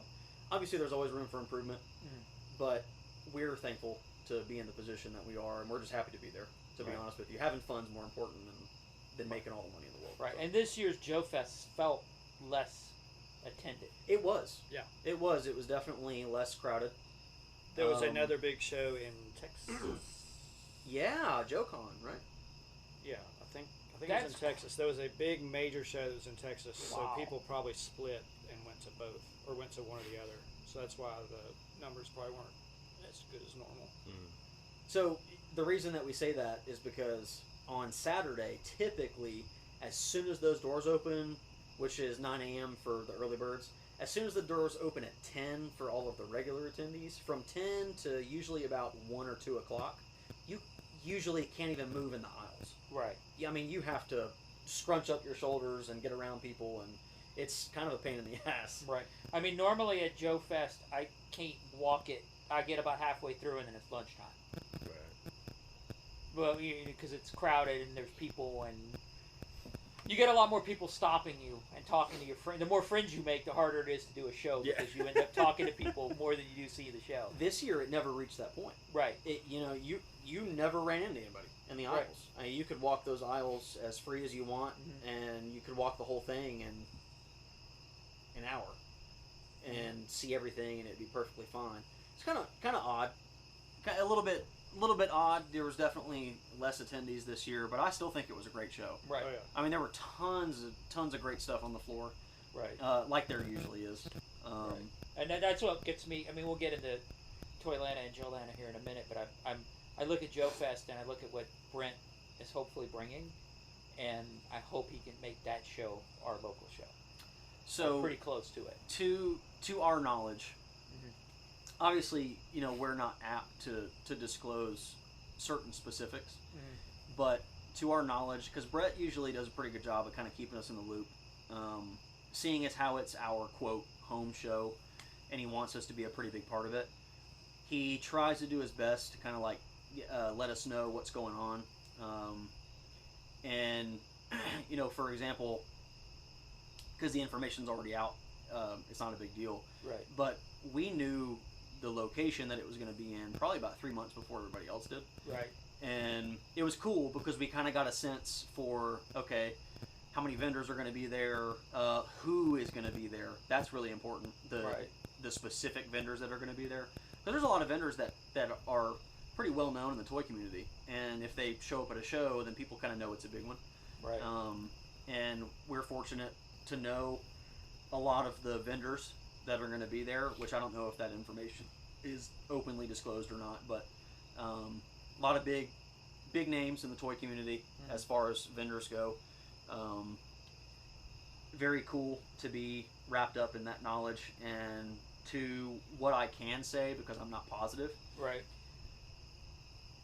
His goal is to attempt to make it the premier show in the entire Southeast. Nice. Obviously, that's a big to-do. You're talking Toylanta, right? Yeah. Or are you talking about? Well, both, because he wants to make Joelana basically just another Toylanta. His goal is to mirror them. Right, which would be awesome. Just twice a year. Have two gigantic grand shows, in a year. Right. Which is I cool. mean, It's awesome. Even if And he'll get it there for sure. Right. Even if Toylanta was bigger than Joelana, like a bigger footprint, so you have like Toylanta, which is a bigger show, size-wise, and then do the same show but maybe more intimate. So Joelana. He is attempting to make it the same. Yeah, make them both the big. same size, the same like. He wants them to be sisters, like the same name, like big name attendees, stuff like that. Right. And he'll get it there quickly, I think. Mm-hmm. So Brett's pretty awesome at not being a middleman, because obviously he is one of the guys, but he's really good with networking, and he does a fantastic job of reaching people, and he has a huge net. Right. He's got vendors huge like net. He's got big, actual toy company vendors coming at this one. I think. Right. Yeah, Next week. Yeah. And truthfully, that excites me more than anything, because it's fun seeing like Four Horsemen. But that pulls people in for sure. And I can't remember who he has coming next week, but I know the people that make. Pretty sure Savage Crucible is supposed to be there. Right. Savage Crucible. I do know that. What is the Animal Kingdom? AWOC. King. Yeah. Sparrow Toys. Yeah, Sparrow Toys. Apparently, they're having a exclusive Joe Fest. Wow, that's awesome. Joelana, whatever. Well, what impressed me about Brett is I didn't know who he was when they announced. Well, I didn't know who he was when they announced it. I was like, "Who is this guy?" Yeah. But you see him now at every show. Yeah. If there's a swap meet and he can make it, he's at the swap meet. Yep. So you see him in Atlanta. I know he lives lives in Tennessee. Okay, so he lives far. he's all but over the place. He's all He comes over the visits place. the store every couple months. So I mean, he's definitely trying to be Not part of even the our store. community. He goes to stores all over the place. Right. Just Yeah, to pop his head in. And he say, hey. really does try and make everybody feel like they're wanted at his show, and it's good. I mean, he does a really good job at it. Super personable. Knows very, a lot of people. very knowledgeable about toys themselves. He's, Yeah, Brett's become pretty fun member of the Second Chance Toys kind of family, you could say. And every time he comes in, always welcome to hang out as long as he wants. You know, he can rummage around, walk through our stuff. You know, we trust him. He's a nice guy. He does a great job of keeping everything, you know, situated and Right. yeah. He looks to make these shows the grand in the Southeast. That's what he wants to do. That's his goal. Right. And we support him. It's cool. It's really cool that he wants to do that, and he's pouring a lot of time, effort, money, probably, and energy into making them as fantastic as he can. Right. Because So, moral of the story: a lot of people think that the show next week, Joe Lana, is just a Joe show. It's really not. So, if there's people out there that are, maybe I'll skip it. It's worth going to, you know, at least just for a day, just to feel it out and see what it is for you. Yeah. But it's not just a Joe show. I mean, it's. I mean, he bought the shows, Toy Lana and Joe Lana, basically 2 weeks before Toy Lana this year. And he had to string so many things along within those 2 weeks, and he had to coordinate so many different things in just that short amount of time, and had a very successful Toy Lana this year. right. I mean, yeah, we've had people come in and say, "Oh yeah, I skipped that one," and you know, it's not worth skipping. I mean, Right. I You know, you need to go. think about how much impact he could have on coordinating a show in 8 months Yep. rather than 2 weeks. Right. Because You know? Joe Lana, quick history. It started off as Joe Lana, and then it bridged into Toy Lana. So it was a 12-inch Joe show for years, and then other companies, other toy brands started infiltrating it, and then eventually it split. What, 2-3 years ago? Well, Joe Lana morphed into Toy Joe Lana morphed into Toy Lana, and probably Joe Lana, 5 or 6 years ago. Joe Lana was no more. Right. And then, in lack of better terms, the 12-inch Joe community 3 years ago, I think. had a tough about Joe Lana disappearing. Right. And so it was brought back to please a lot of the older gentlemen that wanted a 12-inch specific show again. And, I mean, now 3 years ago, right? to be Probably. blunt, That sounds about right, Kelly. 3 years. to be blunt about it, but also truthful. A lot of that stuff, although it is very cool, it has a very large and special place in the toy community. A lot of that stuff is only being searched for by people that are no longer here and or on their way out. Right. So to keep the show alive, it also had to evolve. And that's just the way it goes with toys. You have to be willing to envelop yourself in the modern toy community. Right. You have to be soaked into it. You can't push everybody away. Evolution. That's part of the downfall of gatekeeping. Is at some point the gatekeepers are going to be the ones that are cast aside. Right. And they're going to be on the out. And it's just reached that time for that specific group of fandom. And a lot of the guys know that and have been actually very supportive and accepting, from what I've been told, of having all of these other toys be present and just bringing more people to the show, Right. rather than trying to oust all of the other communities in the toy world. Right. Which is good, because I did feel like Toy Lana, when you'd walk in and you'd see nothing but 12-inch Joes, like in the major sections, it was kind of a letdown. And I think it's For most people, yeah. Yeah. I mean, now like you said, 12-inch Joes have their space, but I think it's becoming a bigger community. It's a bigger community, and unfortunately, as time goes on, toys get better. Right. I mean, you can just kind of search that through the decades. Although you have some duds like the 90s. Well, dude, I will tell you this. Yeah, but All that's coming. Here's an eye opener for you. I saw Todd Osborne, who's like one of the he was at Toylanta last year or 2 years, whatever. I talked to him, and I'm like, yeah, man, I'm a big Bill and Ted guy. And he looks right at me dead in the face, and he goes, not all of our toy lines could be successful. And I'm like, dude, that is just sticking me straight through the freaking heart, man. Because he's like calling Bill and Ted not a successful toy line, and it's like, dude, you know who you. Have You know you who you're seen talking my to? Bill Yeah, and so you Ted know who you're line? talking to, but man. there's, but there's, Come on, man. Yeah, but there's modicum of truth with that because Right. I mean, like I was telling you downstairs, like I like all that stuff. It's cool. You're Right. talking I to never, Ted Theodore. I never owned any of it. I love the movies. I never Right. owned any of that stuff. But like I was telling you, dude, it never comes in the store. Which means that it just wasn't out there as much. Right. Or those people aren't getting rid of their stuff yet. Right. Which is what I think most of it is. The 90s stuff that people want is still in people's houses. Because those people aren't of the age of getting rid of it yet. Or maybe in some warehouse. And the people that are Possible. or it's the 30-year gap, right? Is that Yeah. what they call it?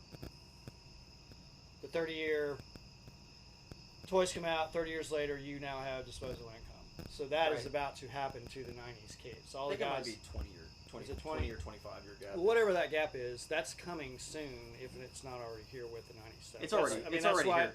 That's why you're seeing Biker Mice being remade, Street Sharks being remade. It's all that already stuff. here. It's been here for like 5-6 years. Yeah, but I mean, well, people are searching it, but as far as people selling that stuff, I don't think it's come to fruition yet. Because I think a lot of people still have it. Because It's gonna happen soon. like especially with Street Sharks being Like as much 80s stuff as we get into the store, eventually it's gonna be that with 90s stuff. It's gonna get to that at some point. if not. Well, already, the only difference is that the 90s had a huge toy boom.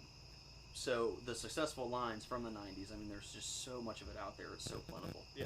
Oh, I wanted to put it- that's yeah. not to say that the 80s stuff isn't, because it is. Yeah. And Right. they made a lot of that too, but I mean, Well, I'm just talking about movement of it, selling and buying. oh yeah. That yeah. hasn't. It's about to. the It interest. started. Yeah. Interest. Yeah. Well, it's going to be the same selling, thing. buying. It's starting to happen. It's going to be the same thing in 30 years with the precious 70s and 80s vintage Star Wars. Yeah. Right. People don't think it is, but you're damn right it is. Yeah. It's going to happen. Yeah. What do you mean by And that? that it's going to go to the wayside. Right. Oh, And it's that's. gonna I mean, deplete in value? and it. What No, was it's that? just the interest is going to go. The interest is going to Oh. well, Right. because for example, the vintage collection stuff. Mandy, your wife and I were just talking about it in her collection room, and she was talking about how she prefers the vintage figures over anything modern. Right. And I was like, oh, see, I'm the exact opposite. Right. I want hyper realistic. I want the most accurate looking stuff possible. I don't want 5 POA. I don't want the stuff that looks like a freaking zombie or Right. Frankenstein. Right. I want the stuff that looks like the characters. That's what I like to see. That's what I want. So- and as time goes on, because toys inherently get, quote, better over time, detail, articulation, all that kind of stuff. People hate to hear that, but it's true. That's just, it is what it is. And, Right. and the stuff that's out now is going to be looked at like it's crap. Yeah. You know? Right. I mean, that just is what it is. So Right, it's and, gonna and, happen. and it goes back to your statement about gatekeepers. It's like that's why people it falls on like our shoulders, Kelly and I's shoulders, where you've got to be like, come in. You have to Yeah, be willing to you have to be willing accept to- that crowd Right. into Yeah. your fandom. And right, Well, and then That's I think that's what you said when I first came on, when we became friends. How me and you instantly connected is because I'm by far not a gatekeeper. I accept any new toy as like, oh man, that's freaking cool. I accept all of it. I appreciate all of it. Something brand new, something. And it's you know, not that unless you it's Power Rangers. it's not that you do your best to accept it. What? I just get Elijah. Hold on. Let me point out a Just point kidding. here, man. Power Rangers is without a doubt one of the greatest '90s things ever. What do you get It's- when you it's mix not that- Ninja Turtles It's and not Saved that by the you. Bell? It's not that you do your best. Zach Morris is trash. Uh, Anyway, it's not that you do your best to accept it. It's that just you do. generally do. Yeah. And that's what I really appreciate. Yeah. Is that Right. you can tell that you have a genuine fondness. And But love. I'm at the age where I shouldn't. Quote, Right. shouldn't like. Right. I'm sure a lot of guys that are in your age group probably listen to a lot of the stuff that you say and a lot of the opinions that you have and go, ew, what the hell? right, And I think that's totally ignorant. You know, Chance, that also brings up one thing that it's been itching at me because that certain place. What? You said it's been itching at you. Yeah, it's been itching. Well, no. But what did you get into last night? We're not gonna talk about that. Not yet, at least.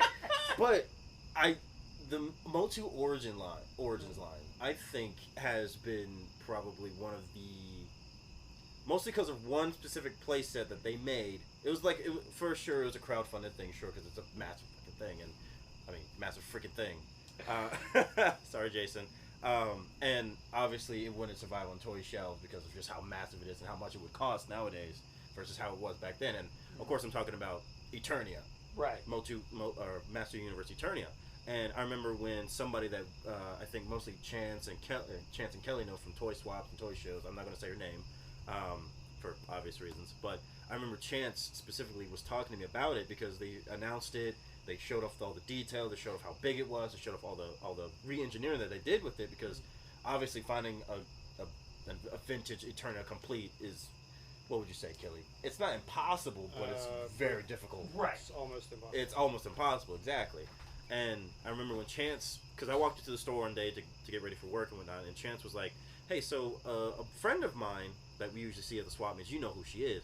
We were talking about the Eternia, and basically him and her got into somewhat of an argument about it because she was on the side of like, oh, they shouldn't have reissued it. That's stupid. They shouldn't have done that. And Chance was like, the old playset is completely doo-doo. It breaks. You can't just find brittle. it. It's almost brittle. the same thing design-wise, but it breaks. It just it just doesn't hold up. It just doesn't hold up, exactly. And if you found one complete and you put it together, you would probably break it. Putting it together, you would probably definitely break it if you played with it with the tram running around. Because that thing is heavy, isn't it? It just doesn't hold. Yeah, it just doesn't hold up. So that right there to me, and I'm not like so obviously, some people might be like, well, you're not part of that crowd. I was like, sure, but I can also understand how certain toys don't hold up after so many years because of how fragile it was, or how the engineering of it just didn't work. But when they retool it and make it better for maybe a new audience, or in general just new collectors in general of Motu for that scale, like because Chance has it, he has the Origins Motu or the Eternia sitting in his basement, and I'm looking at it and it's just like, this looks amazing. It looks better than the old one. One, it also functions better. I don't really mess with it because it's not mine, and if I break it, he's going to be mad at me because I usually break all his toys in the basement for some reason.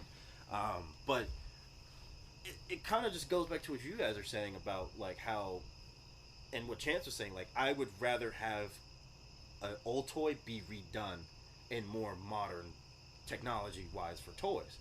And like with Black Series, especially with Star Wars being, what we are here, and I think that in Vintage Collection too, because I think Vintage Collection actually is a lot better of a toy line than Black Series in my opinion. But I got big hands, so I need the scale for Star Wars is 3 3/4. Is 3 3/4 inch. Vehicles and playsets. So it obviously makes sense why like Vintage Collection is held to that kind of standard as probably the best Star Wars toy line, or Chance would say is like the best toy line if Star Wars wise or something like that. So. Well, it's actually Lego, but go ahead. What the what? Lego doesn't even. It's from Norwegian, Sweden, or whatever. There's the Legos and the Lego scratches 2 itches with Lego. I mean, it scratches 2 itches. Well, we could get back into but you got the model builders, and then you have something you can play with later if you want to. True. Okay. Fair enough. Lego's the most successful toy company there is. Right. Period. Yeah, with Bionicles. Yo, Paraka. All right. But when the game's on the loose, nothing you can do. Because I mean, there's nothing better than if you have a stressful day to like break out a Lego set and build it. Just build it. Yeah. Depends on how many you got in your backlog, man. Right. I'm not like. Oh yeah. Wait, let's talk about your backlog of Legos, Chance. You still have Jesus. I think Christ, this man has bins and bins. Shoot, I think I may have 1 or 2 in my backlog that I forgot about. I need to go dig it out. Yeah. I may have the did I have an ATST downstairs? I don't know. I don't know if I still have it. I have no clue. Yeah. Right. You have a lot of Legos down there, man. I love Legos. But you like Legos? I do like Legos. You like the Legos? They get expensive though. They do. It's that dang Star Wars license. Yeah. Oh, and you got a Disney license on top of it. Mm-hmm. Is that what that is? Is that why it's so expensive? Jesus. Okay, fair enough. I thought it was expensive Lego theme across the board that I'm aware of. Yeah. but it just. But no, I think with what you're saying as far as like modernizing the toys may bring people. Oh, let me get into Star Wars, or let me get in, and then they'll be like, man, let me see what else there is. Exactly. And then they start looking at the vintage stuff. Yeah.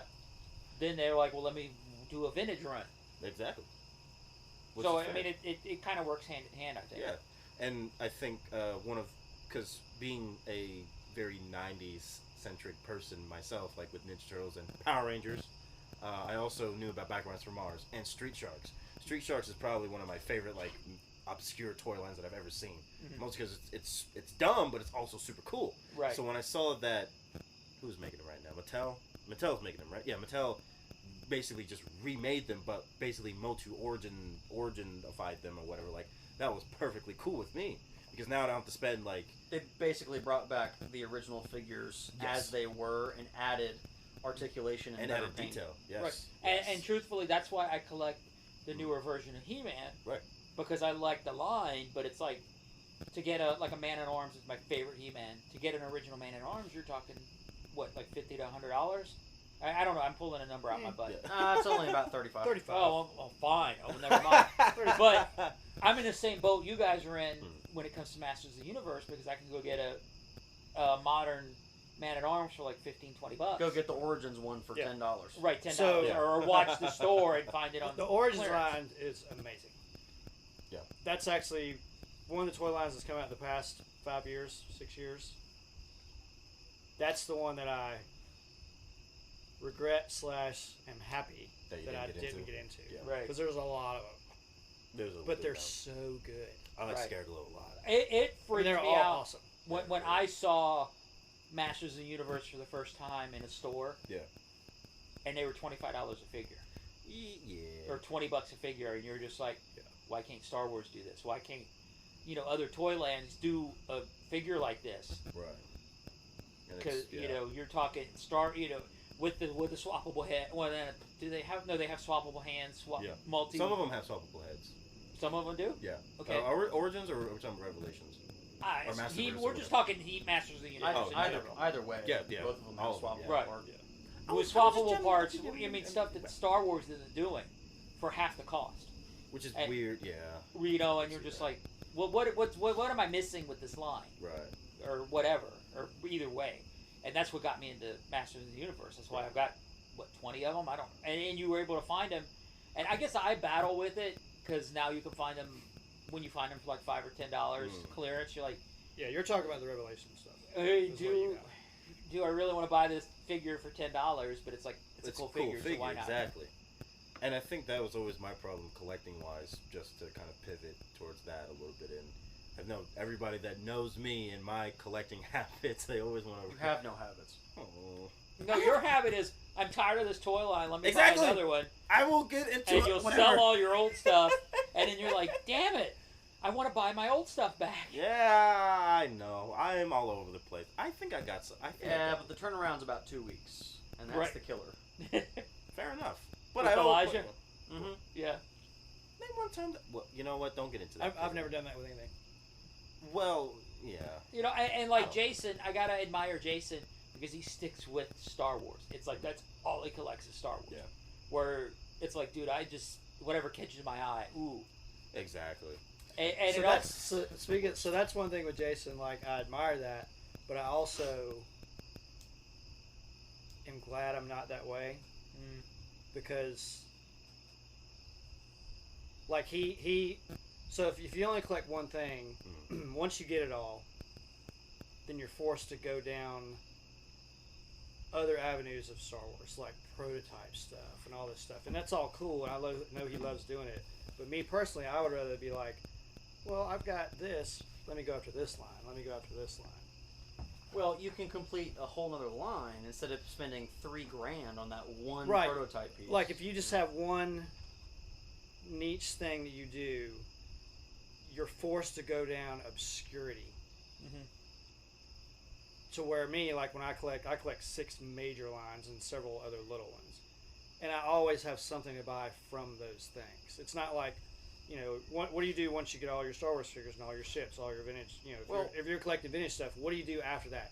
You have to go after something else. The more weird variety, Star Wars. the more variety that you have in your collection, the less of an opportunity it is for you to go somewhere and be completely disappointed or scuffed. Right. Oh yeah, I can go to any toy show anywhere, and And there's you're something gonna there. find something that you need. It might only be $20, but there's going to be something there that I've bought. Now, most of the time, it isn't $20. I have But- I have an interesting collecting habit, and the fact that I typically don't start one unless I can get a large amount of them all at one time. Well, that's what sucks when you do that, because then you're done. I'm fine with that. Right. I'm fine with that because it's impressive to have a complete collection. So that doesn't bother me. The gratification in it for me isn't the collecting part of it. I'll be honest with you, it's finishing it. That's what makes me excited because then I Right. get to go in my basement and I get to look. See, at, I still enjoy hunting. I get to look at this beautiful display that I've made in a case, Exactly. and I don't have to worry about going out and finding another piece to it. Right. Yeah, so But out of all the things that I collect, I have one line that is complete, and it's Tron, and there's six things in it. That's it. Kelly. Now I'm close on a lot. I need 4 Masters of the Universe figures, and that's it. You know, We I have my whole. you know, Yeah, I mean, You just need Scareglow. I need 4 figures, and I'm done. $325, man. You know, I'm close on so many things, Come on, but man. I'm just not. I'm not done with anything major yet. You're never going to I'm be very done with close. Motu unless you get Wondar. Yeah. Just get a He-Man figure and just paint the hair brown and stuff like that. Just, I don't know. But like you said a few minutes ago, there's always something out there that I can get somewhere, something.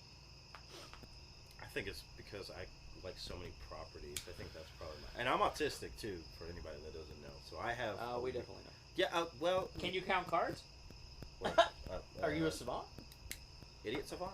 Is this the real Hey, now Caesar's that's Palace? offensive. Idiot. Wait, your dad called me that once. Actually, I remember that. He called me and Mason that once. And I was just like, "What does that even mean?" He's like, "But you know what? I don't even want to deal with this right now." He just walked away. I was like, "Still don't know what it means." Yeah, and I do it. I don't know. I mean, there are niche things like Right. so, Star Wars figures. So okay, so I don't do vintage collection. I do vintage collection counterparts to the original run of figures, and that's cool. And I'm still hunting down those. But I have my original run of figures.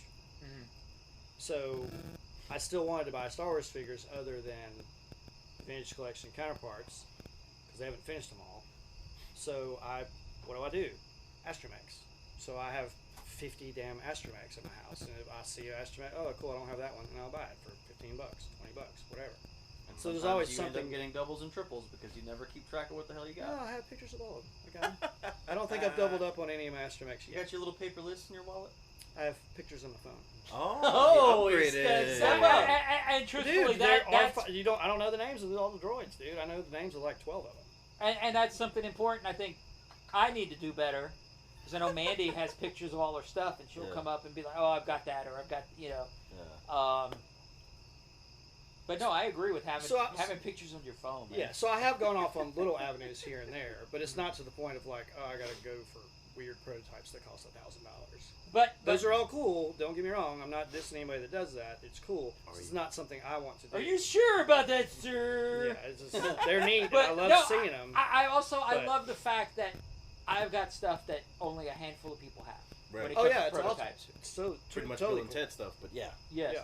Well, Cool. yeah. He's got other stuff out there too. It's me and another guy that fight over Bill and Ted stuff, and we buy stuff Yeah, off each other all the time. so- Swearing Jim would say the opposite of what you just said. Yeah. You'd be like, Bill and Ted, what is that? A prototype? What the hell did you waste your money on that for? You traded a double You know how many of those I telescope threw in the for this? garbage? Right. Oh Jesus. God. Well, no, dude. I mean, seriously, we have stuff that. I mean, those Ewoks Mandy has, those stuffed Ewoks. And basically, we're like, yeah, we threw those away. How'd you get those? You know, and it's because somebody dug them out the trash. Fair enough. You know, Kelly's collection is pretty impressive. Mm-hmm. The one thing that I'll say about it that is disappointing isn't just in his collection. It's in a lot of Star Wars people's collection. Mm-hmm. Not enough stuff outside of the OT. Yeah. No, I have a lot. It's in my parents' house. because I don't know where to put it. Well, you need to get it because No, that's the stuff that's really interesting. No, I have plenty of that. I just don't have the room to put any of that out yet, so I have to focus on the original stuff at my house. I just don't have the room yet to get that stuff out. I mean, dude, I was 95 up until probably 2004. After that, college, whatever, living in Atlanta, drunk all the time, pouring myself out, all that stuff. Oh, Kelly said about So, Yeah, you're over here talking about like, all right, next subject, and you're over here talking about that crap. what the heck, Kelly? Okay, Kelly, but showing off for the ladies. All right. I mean, He I have is some of single, that, but by the like I way. said, I just don't. Still a bachelor, by the way. I don't Yeah. have room. I don't have room. No, I'm okay. I don't have room to put any of that stuff out. Not as important as toys. Sorry, lady. Yeah. I see that. Yeah, no kidding. Oh, It's all right. I'm 27 and I feel that way. Right. So, okay, so I guess speaking of toy collecting, so what was something that you thought that you absolutely needed to have in your collection? Like, it was your holy grail. It doesn't have to be necessarily like the most expensive or hardest to find figure. What do you love the most? Like, is there one piece that stands out to you that like you look at and you Yes, like for me personally, Can't it believe was that you got it was the Mighty Morphin Power Rangers Serpentera. Like, I love Power Rangers, but I would never collect it all the way because it's so much of it and it's so Right. expensive. But I needed to have Serpentera, the vintage one, because that is just a super cool robot. It's a giant Chinese dragon. It's Well, I remember green. that's the one you just posted about, right? Yes, and we had it in the store. It had an unused sticker sheet and instructions, and I was like, you know what, $125, gimme. Yeah, it's $100 to $125 piece. It's nothing. It's nothing special. It's nothing but unaffordable. it was Right. something that was near and dear to me. Right. Like, I needed to have that on my shelf, regardless if I don't collect the entire line in its entirety. Right. But like that particular piece itself, I needed to have that on my shelf. Mm. So what was, like, for Chance, for Kelly, for you, like, what was that piece? It doesn't have to be necessarily, like I said, it doesn't have to be the most expensive or hardest to find figure, but like, you needed to have that on your shelf regardless of whatever. Is that like a hard question to It answer? is a pretty It hard is, question. it is a hard question. I mean, now Yes. if I'm gonna reword that a little bit. Now, if I look at my collection and the most special piece that kind of started my collection is I have a San Diego Comic-Con Boba Fett. It's not hard to find. Right. They range from anywhere from $100 to $200 depending Is on. it the Black Series scale yes, one? Or? the Black Series Okay, the scale one you that's in the have graded box and with the Han and Carbonite. Oh, Yeah. that's the first. Oh, okay. Number That's one. that's Gotcha. number That's that's like the first Black Series figure. that was Oh, ever produced. yes. We had one in the store, didn't we? Yeah. Okay, cool. And that's just because that's the first piece that Mandy ever bought me. Right. And she had the story behind it is it was our first Toylanta. Right. She had a bunch of glowworms. I looked at her. She was thinking about selling them, bringing them to the show, see what happens. Yeah, we got bugs. We're in Yeah, I Georgia. see that. I saw it just flew there. I was like, oh, Dude, it's God. like stink bugs. I don't Yeah. know what the deal is with the freaking stink bugs right Yeah, I right didn't now. fly anywhere. They didn't go my Anywho, way. but that's the piece that stands out to me. Like, if Right. my house is burning, I mean, yeah, I've got my Bill and Ted collection, but it's behind glass. There's no way in hell I can get to it. If I can run downstairs, grab a piece, it's going to be that piece. Right. Because that's the piece that Mandy sold a bunch of glowworms. She looked at me and said, "Hey, there's a Boba Fett in a black. There's this black box with it looks like Boba Fett," and I knew exactly what she was talking about when she talked about it. And she sold a bunch of glowworms and gave me the cash. It was our first Toylanta. Right. It was back when you're struggling, quote unquote. You know, you don't have a lot of disposable income at the time. And she just handed me the money and said, "Go buy it," and I bought it. Yeah. And so that was sort of the catalyst of everything that's you see. But as well as it holds like a sentimental value Correct. as well. Exactly. Right, and that's the piece that I've been asked that question 1,000 times, and it's that piece to me. Nice. Just because it's the piece that started it all. My wife bought it for me. We were still dating. It was just one of those. We were living together at the time, but Right. you know we weren't married yet, and she didn't have to do what she did. She didn't have to sell pieces to. And it was the young lady who always buys the '80s stuff. She's at every show. Danielle? Danielle probably. Probably Danielle. Probably. Always has ponies and. Yeah, does the Caravos. ponies and stuff, and Okay, she had so seen the box, and she was like, "Holy crap, what do you have?" And Mandy has since replaced all of her glowworms, and even more. But yeah, I mean that's the piece to me that means the most to me in my collection. So that is your holy grail, essentially. I mean, that's So, other pieces that of are sentimental holy value. Sentimental Yeah, value. sentimental yeah. value. Mine is more sentimental, and it's that Yes. piece. I mean, I've got white whales that I'll probably never find, but Fair. you know, and I've got people that know I'm looking for it. And hopefully, one day it'll pop up and I'll get a phone call. Okay. And I will say, it's the worst part about collecting is when people know what you collect, and then you get messages on Facebook going, "Hey, I have this." And then be like, "God damn, Worst I didn't want to part. spend Whatever, this money." dude. That's how you gotta. That's how you get. I mean, I say worst part, but that's the part where it's like, all right, time to spend money, Right. or Exactly. time to sell stuff so I can make money. Make the money to buy this. For sure. Peace. So for me, that is extremely difficult because I was one of the lucky guys who 70% of all my collection is my stuff from a kid. Right. So it's all important to me because it's all mine from a kid. Right. From Yes. being a kid. And I didn't play with things. They're all like mint and complete and blah, blah, blah. So tons of my stuff is super, super important to me. Yeah. When we get this ghost, that is probably going to be one of my favorite things that I have. Exactly. As far as things that I have, the thing that it would probably have to be my blue snaggletooth Right. because I bought it a long time ago. Hmm. It was expensive, Right. but it was like, maybe $75 Okay. at Oh, the time. Jesus, you got it for $75? This is a lot. I bought it a long time ago. Right. But it was Okay, already, a rare thing. I knew it. I saw it. It's probably the first time I ever spent any money that wasn't off a toy shelf. Okay. It's probably the first time I ever spent real money on a toy. For sure. And I bought it on Valentine's Day Oh. with some money that I had that was supposed to go to a dinner with the girlfriend. Oh, you had a girlfriend, Kelly? I've had a few. I thought you were more like a bachelor. And she broke your heart. And he was So- like, you know what, I'm buying a blue snap. So arguments ensued because I didn't have any money to go out because I saw this thing in a comic book store and I bought it and then didn't have money to do anything. Big fight ensued, blah, blah, blah.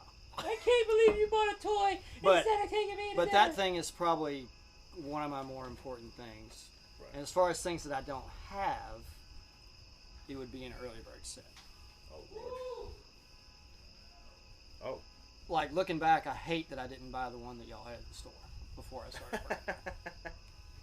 I thought about it several times. Yeah, and that was still at the time when that early bird set It was was- only about $1,200 to $1,200. $1,300. Yes.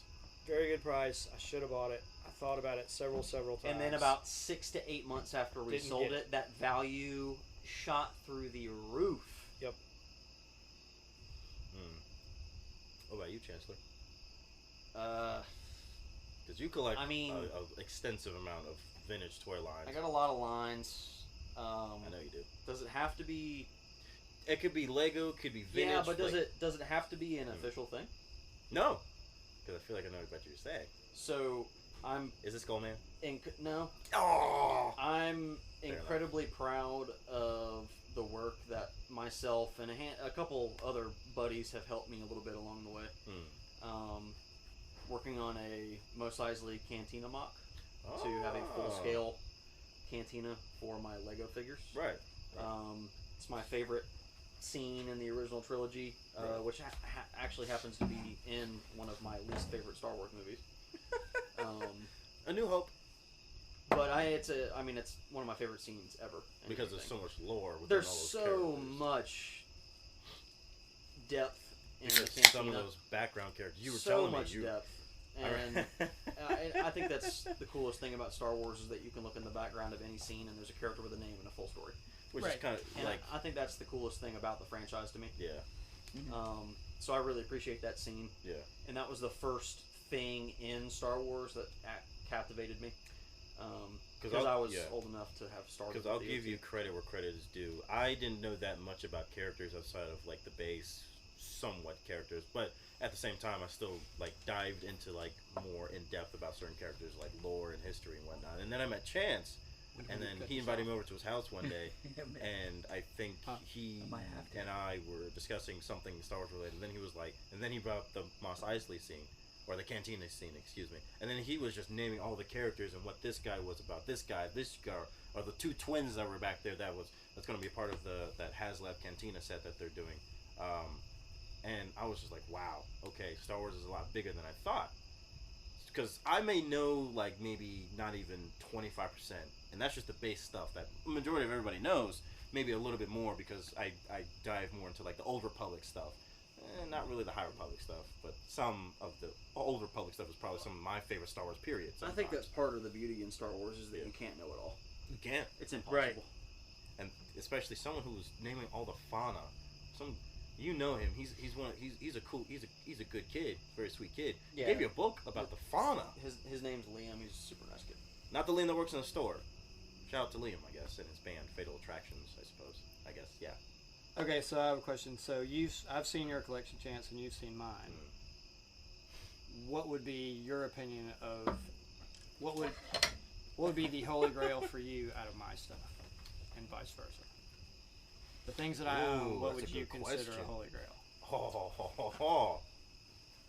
A holy grail, as in like something I would like in my collection, or just considered a holy grail, things that I have.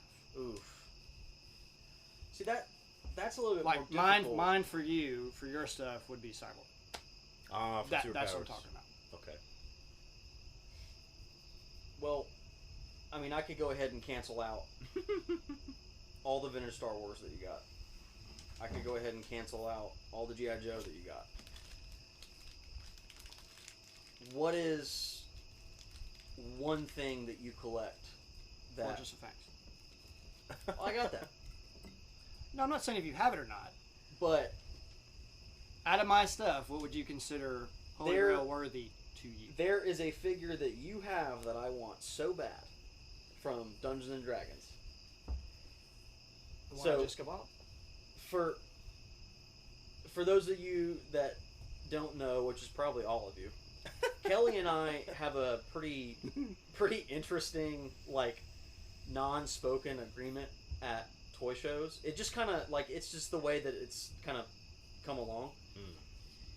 Whoever's closer to completing a line gets basically first crack at the figures that they still need. Like, if we run across stuff that we both need, whoever's closer to completing the line kind of gets like the first dibs in picking the things that they still have to get.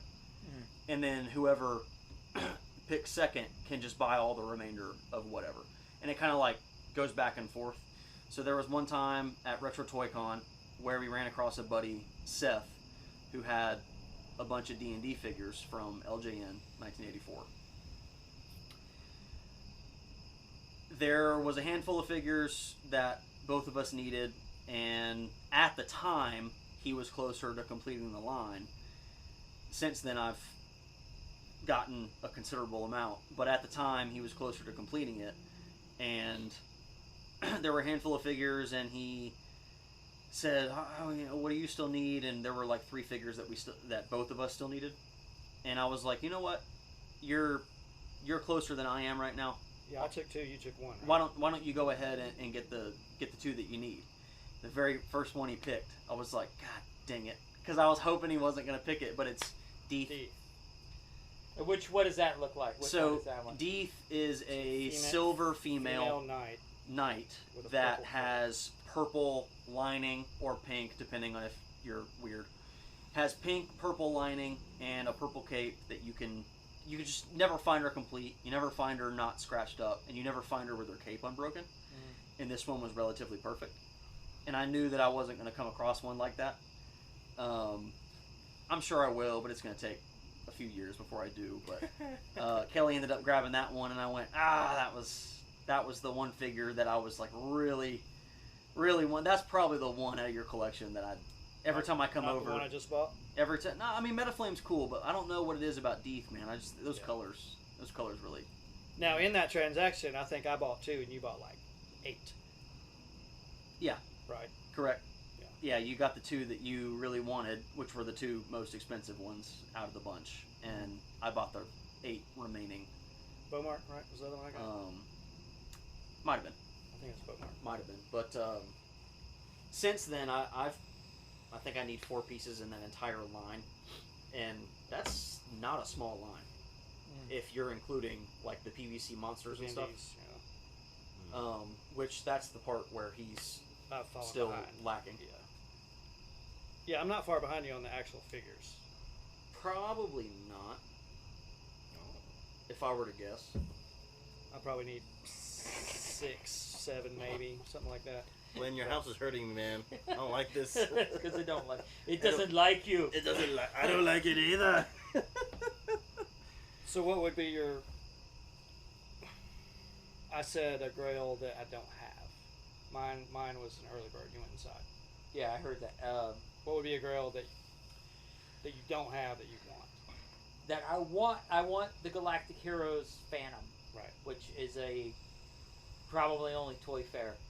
The only one I've ever seen has been in Toy Fair. That's a real thing, or that's a prototype? It's probably going to end up being a prototype, if not a one or two of, if that even exists. Is there a real one? They made one at Toy Fair. Okay. If you look it up, there's a video at Toy Fair of them showing it with the Galactic Heroes Ghost. Okay. Do you have an obtainable? Oh, an obtainable Jesus. Grail. Not money obtainable. Doesn't matter money.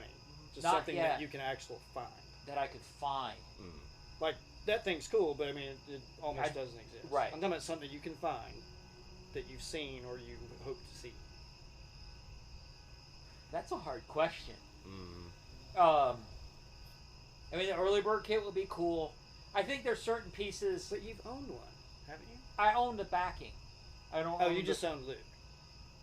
No, I own the cardboard. But you just owned Luke, Telescopic Luke, right? Right. That's You've never had a whole set. No. Okay. Like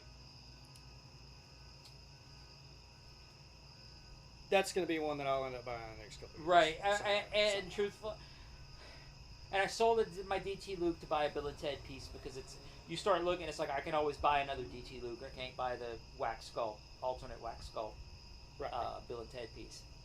Jeez. I mean, that's a hard. That is a really because I don't think I really truthfully have one that's obtainable that I know is out there.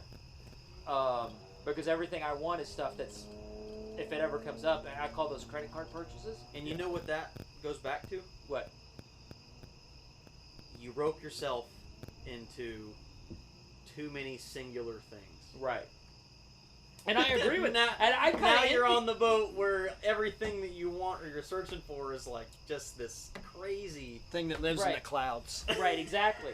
And truthfully, with Jesus. right, exactly. No, I don't, and I envy you guys because y'all do. It is. Well, You guys can go to a toy show and be happy spending $20. Truthfully though, before the store, which my dad has had a store now for 13 and a half years. He had a store for 10 years in Jacksonville, Florida, and the past 3.5 he's been up here with me in Marietta. And before having the store, I mean, I had my bouts of collecting, certain things here and there. But the big thing was Star Wars Lego.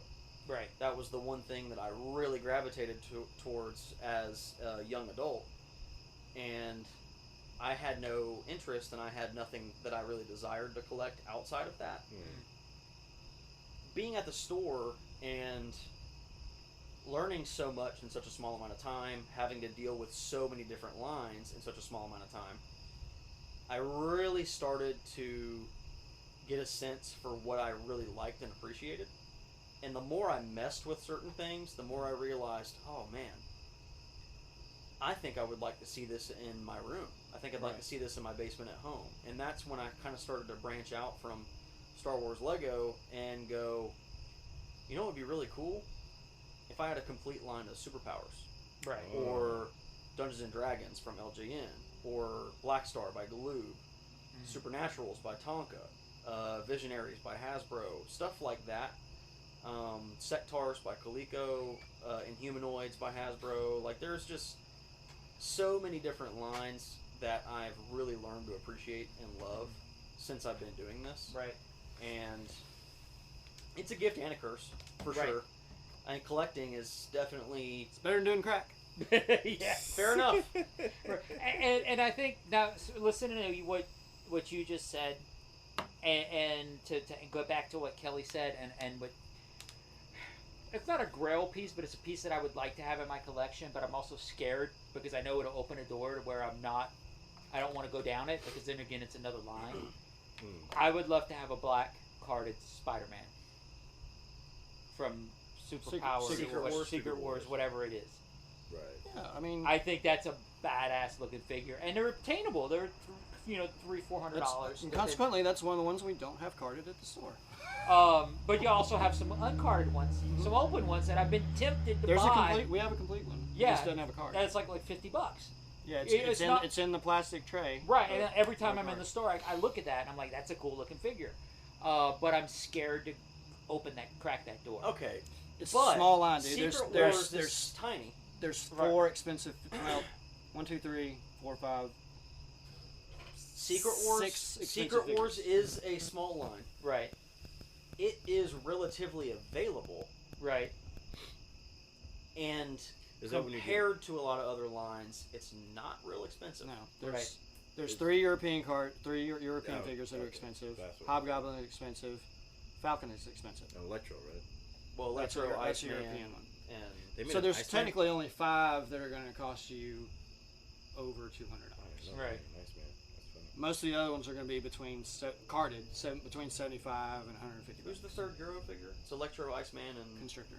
Constrictor. Because I think the last those are going to be $300 to $400 a piece. Carded. Right. Carded. Maybe more than that. Right, and I don't think that's that bad. But then again, it's like I have one of those loose. Right. I paid $150 for it. But there was a black card. I think Toy Federation had one at the last Retro Toy Con, and I think it was under Ryan's $200. always got some really nice stuff. Yeah, actually, and I held it, and I really thought about it really hard. So, the time to buy those is now. Right. Because they're probably going to be available. But the closer that Secret Wars movie gets, even though it's not going to have anything to do with that actual storyline, the more expensive those things are going to get. Right. See, and I also know they're getting ready to re-release them too, aren't they? They're doing an updated version. Yeah, Marvel Legends. Legends. Black Series. They're 6-inch Legends that look like the card. Damn. I think I pre-ordered all of the Marvel Legends Secret Wars ones because they were so cool. Iron Man comes with roller skates. Man, you can't beat that. But I think this is the first time also that they've introduced the Beyonder in action figure form. I believe. Unless they did it in early Toy Biz Legends. I don't think they did. I don't think they did with the white suit and the Jerry curls. I don't think they ever did. I always thought they were Jerry curls when I saw them in the comic book. It's a perm. Oh, it's a perm. Excuse me. A perm mullet. I thought he was supposed to be like a spoof of Michael Jackson. Oh. The Beyond. and I had the Baron. Is it the Baron? Was he a Secret Wars or were he? Baron Zemo? Baron Zemo. Yeah. That's Secret Wars. Okay, Yeah. But I remember having that because he had that shield that you could put the things in, and they. Yeah. Yeah. I get and. That's a cool line. I mean, yeah. they're they don't articulate. They're hard to stand up, but Right. Mattel did fail miserably competing Yeah. with superpowers. Yeah. I mean, Kenner just from a toy value, as far as like playability, they're not great. But design wise, dude, they're exactly what Right. the comic books are supposed. Right. That's what they were. They look exactly like it. And I think going back to like when I was a kid collecting toys, the reason I gravitated over like Star Wars is because I had the more Star Wars. Because like if I wanted Thundercats, you get one figure. Mm-hmm. Or your Turtles, you get one figure. You know, and it was hard to play with that because you had so many different toy lines, but you had one figure from every toy line. Right.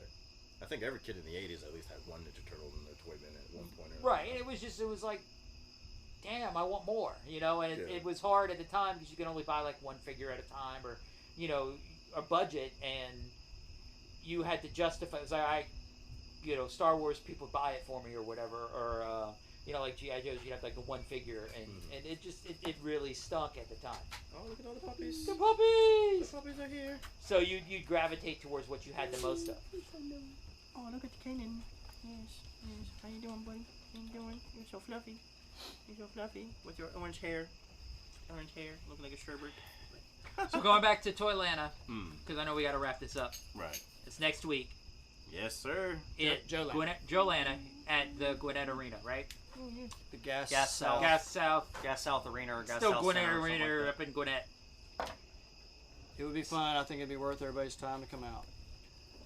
It's a better show than you might think it is if you've never been. Come to Duluth. Check out Second Chance Toys. It's a weekend looking at toys. Right. I'm handsome. And the more I think about it, it's like it's right down the street. It's an hour from here. Yeah. You go to Retro Toy Con, it's 3 hours. You go to Joe Fest is 3 hours. Right. So you're traveling 3 hours for a show. It's 2.5 hours, 2.5 to 3 hours to Joe Fest to Augusta. Oh, it's in Augusta. Okay. It's in Augusta. He's comparing it to. Yeah, I know. I just forgot where it was. Yeah. I don't know where Augusta. Alright. You think I know? I'm not geographically inclined. You've moved around too much. In the I last know. couple I'm of a years. military kid. What do you want from me? I was born in Germany, and then I moved to the United States of America. I feel out of place. And truthfully, I think in Georgia we're very spoiled because thanks to Martin, we have every other month we have a toy meetup that is the size of a small toy show. Mm-hmm.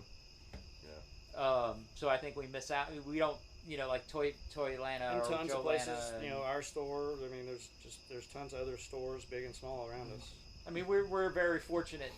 I mean, thanks to you guys and thanks to Kelly down south at Full Circle, and we've got several other stores in Marietta. We're the toy community in Atlanta is becoming very strong over the past few years.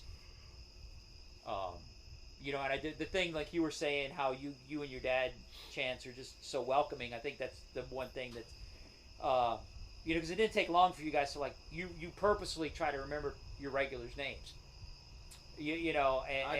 And it's always welcome, and you don't have to. We can go in there and spend an hour talking and not buy a damn thing, and it's just a cool. You do that all the time. Yeah, I'm just kidding. Do we need to talk about your little pile behind Yeah, the counter? I nobody's ever obligated to purchase anything when they come in. Right. I tell people all the time that they're more than welcome to come hang out. Right. And there's kids that come in, or parents that ask if their kids can come hang out. We don't mind. We don't care. Can you make a deal? Can you make a deal? I mean, it should be a community type place where people can come have fun, talk nerd, and shop if you want, but you're never made out to purchase anything. And I'm not going to push you out if you don't want to buy anything. Right. There's not every time that we're going to have something for you, but if you want to come in and hang out and talk with us, you're more than welcome to. It doesn't bother us at all. Right. So. I like the community aspect of it. Right. The outreach and having customers that over the years have turned into friends. Right. Is a lot more meaningful than the business itself. So that's kind of where I am with it. Right. Heck yeah. I have nothing to contribute to that. Real quick, I mean, because I know we've got you guys here, and I don't want to. I know we end it in a second, but Elijah, how'd you come on to Second Chance Toys? Just real quick, give me like a 2 minute. Okay. 2 minutes. Oh, this is gonna be an awesome real story. quick. So what? No. Okay. Anyway, so long story short, I was dating this one girl. I lived in Texas. She lived here in Georgia, right? Uh-huh. And then I had the bright idea of coming to visit here, and it was like a weekend or whatever, a weekend summer or whatever. And she was like, "Oh, there's this cool toy store." I was like, "Yeah, let's go," because she knew I was a nerdy. Right. I was a nerdy guy. We came to this store. That's where I saw David. I saw Chance. The store looked okay, I guess. It was smaller than it was now because whatever. I mean, they've expanded. They got the store next to them, and it's great. Thanks to me, because I'm the one that puts all the cool ideas in their heads about doing stuff and whatnot, right? And I was going there. I made it a habit of going there because you never see a toy store like that. Right. I've never seen a toy store like that. Like, there is none in Texas that I was around at the time or even knew about. It's all because of these two, and I guess you and everybody else that I've met throughout the networking with these guys and going to toy shows and stuff like that. But back to what I was trying to say. I'm doing that thing again. Right. But after moving down to Georgia to be closer to said ex-girlfriend now, I always came to the store. After work, before work, whenever I had time, I always came to the store. And I think it was when David and Chance finally saw that, or knew, because I remember fondly that there was a figure that Chance held up. He was like, "You know what this is?" I was like, "Oh, this is from such and such. Yeah, back in this thing." He was like, "How'd you know that?" I was like, "Oh, because I watched Pixel Dan. I watched Sharpness Prime. I watched all these vintage toy people, because YouTube was such a big thing in my childhood that I've gained I've gained knowledge on toys in general. I don't know everything, of course, but I know a lot. My knowledge about it is so vast. Right. I don't know everything. Like recently, he just told me something about rocks and bugs and things or whatever. I didn't know that even existed until he just brought it up, and it was, it just became more apparent to David and Chance to be like, maybe we could probably use them as an asset to the store and to the team.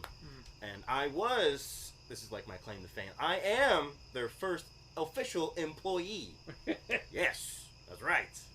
I am Elijah Saldana, the first Second Chance Toys employee. And then Kelly followed suit and so on and so forth and whatnot.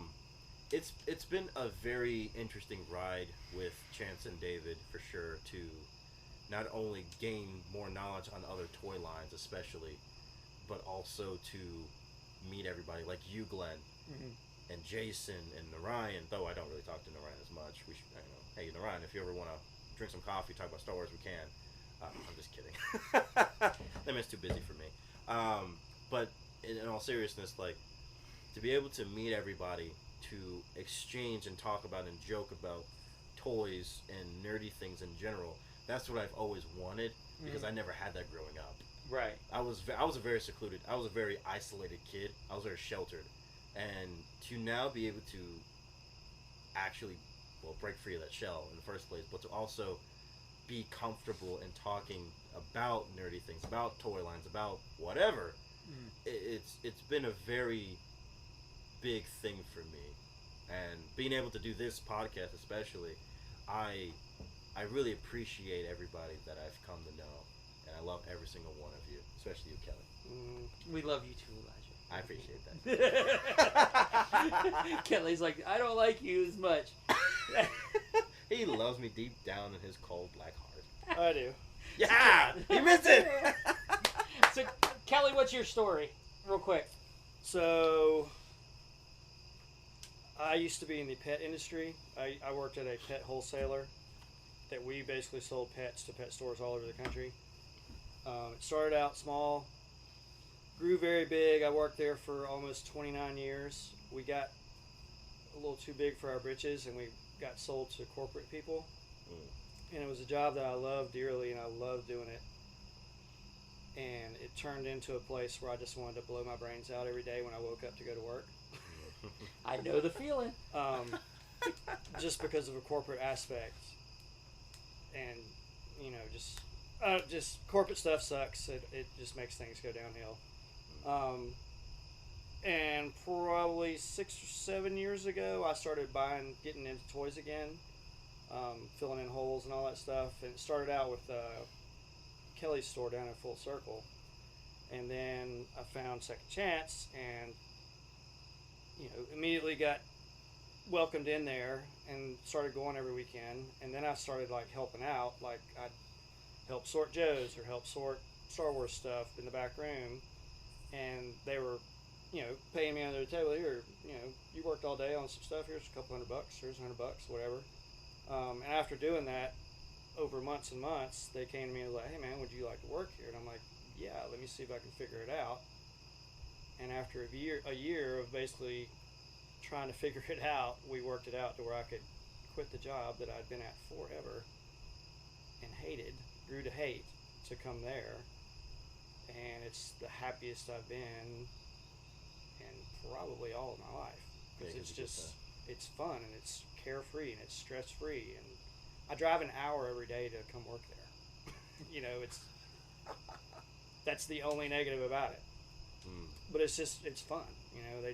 They courted me for a year to come there and start working. And once I worked it all out to where I could do it, I jumped ship and came, and it's been awesome ever since. Awesome. Yeah, because as far as with you, it was, if I was either at Second Chance or if I was down at Full Circle, you were there. Yeah, because I used to do the same thing with her. I'd go down there and help on the weekends, and right. She'd give me toys in return for helping her go through stuff. That's just what I know how to do, and I love it, and because I know I got a lot of back knowledge of a lot of stuff. Right. And I was basically just helping out at both places, kind of, and David and Chance kind of talked me into jumping off the sinking ship I was in and came there. That was a year and a half ago. Wow. It's been that long. Yep. Wow, that's awesome. Heck yeah. So you can still live your dreams, kids. Yep. That's right. Even if you're You know, I'm not even gonna say nothing because I'm Even if you've been in a place you hate for 29 years. That's true. Huh. Yeah. This is Awesome. wonderful. Yeah. Thanks for coming out, guys. Yeah, man. Absolutely. Of course. Yeah. Anytime you ever need anybody to fill in or have a guest on the podcast, man, Yeah, more than happy always. to do it. You guys are always welcome. Chance always loves hearing his own voice. You're not wrong. That's okay. Well, I don't love hearing mine, so when I listen to this next week, it's gonna be weird. I think I usually, I usually think I have a deeper voice, but then I hear it, I'm just like, oh. I actually hate my voice, but It is weird listening to yourself on It is, isn't it? Yeah, it is. It is definitely weird. Have you gotten used to that point? Have you gotten used A to little bit, yeah. You're just like, But I think I need to discover a little bit more of a, hey guys, a little more podcasting voice, but yeah. Hopefully we didn't tick Jason off in any way, and hopefully we didn't bore people rambling and We're rambling sorry in and rambling. advance, Jason. yeah. And Jason will wasn't be our fault. fine. Might be one of the longest podcasts we've all done. It's been it's been a minute since we've done more over an hour and a half. Normally about an hour in, we're like, all right, time to go. has it really been over an hour and a half? It's almost 2 hours, dude. Yeah. I'm talking. Dang, that's crazy. Because he Time was flies like, when you're having fun, man. Yeah, that's exactly. Well, the sad part is we could probably still talk for another hour, but I know people don't want to listen for we could. 30 hours. We could. Yeah, well, I mean, you never know. There's a lot we could talk about. You're right. Yeah, I mean, like. I don't know if it's appropriate for a podcast. What? but No, I mean, saying Chance After Dark. What? Yeah, we've actually contemplated that. Yeah, Here's the thing, though, is that if we did that, Mhm. there would be a lot of people that would Stop coming to the store. stop coming to the store. Right. And be like, you guys are going to talk about me on Second Chance After Dark. I am done. My sense of humor is wild. No, we were talking about this at dinner. There are times where we go in the store and we start talking, and it's like, is there a kid in here? Oh no, good. We can keep talking. Yeah, especially There's all kinds of things that Yeah. I have to watch out for. All right. Well, that's what I love about going into your store, because it's comfortable, and it's awesome, and you guys are so welcoming in the store, and that's what makes the store the store. That's what makes it special. Right. I feel like it makes us stand out in a lot of ways. Right. I like to be as personable as possible. There's a lot of stores that you walk into, at least in my... Well, the nicer you are, the more toy famous you get.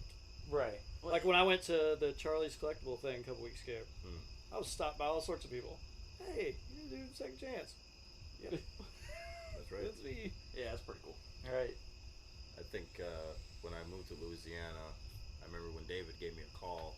I think shortly, I think it was like a couple weeks before I moved back down here, because we're moving to Savannah, so I'll be closer to everybody, thankfully, instead of being in freaking Louisiana. No offense, Glenn. All right. Well, I don't know what you're talking about, hey. Yeah. Sha. That Creole. Yeah. It depends on what part of Louisiana you were in, yeah. Oh, what? It was like an hour away from like Lake Charles. So we were far from New Orleans. We were like 2 hours away from New Orleans or whatever. So You're right. we were like, I think we were on one of the military bases. It was in the middle of nowhere, dude. I Right. hated it. I couldn't stand it. I was like, this sucks. Take me back to Georgia where I can drive like maybe 30 minutes to Atlanta or something like that. Right. But I remember when David called me though, a couple weeks before I moved back down here, and he was like, you've been talked about a plentiful amount of times. I was like, in what regard? He was like, people miss you. People want Right. you at the store. People miss your weirdness. People miss your smile. People miss how you joke around and everything like that. And I was like, I thought he was just yanking my chain. And then when I came back down, I think that weekend, actually conveniently, it was when that one swap happened. Right. And I remember I saw Mandy, and Mandy was like, wait, is that Elijah? What? When did he come back? Right. And all I heard was from you was like, Elijah! And then... Well, it was funny because, Yeah. like, Chance had said Elijah's coming back. Yeah. And I thought it was going to be like for a weekend, and I'm like, crap, I got to clear my calendar, and then just find out that no, it's going to be for an extended period of time, and I'm like, all right, cool, I get time, I don't have to rush to come out here, I'll have time. So, but no, it is awesome having you back in Atlanta. It sucks you got to move back down to Savannah. I mean, only 4 hours away. Yeah, well, there's Planet Fun down there in Savannah. I've never been there actually. I've never been there. Yeah, it's not as vintage focused. It's more like modern stuff. Yeah, it's a good mix. From what I 75, have 25. experienced, I've only been down there twice, and it was Yeah. 50-50. It was, Right. it's hit or miss. Every time you go in, it's hit or miss. Right. I've been a couple times. I bought some every time. Yeah, I mean it's a decent toy. When you're in Savannah, It's big. It's worth going to. It's big.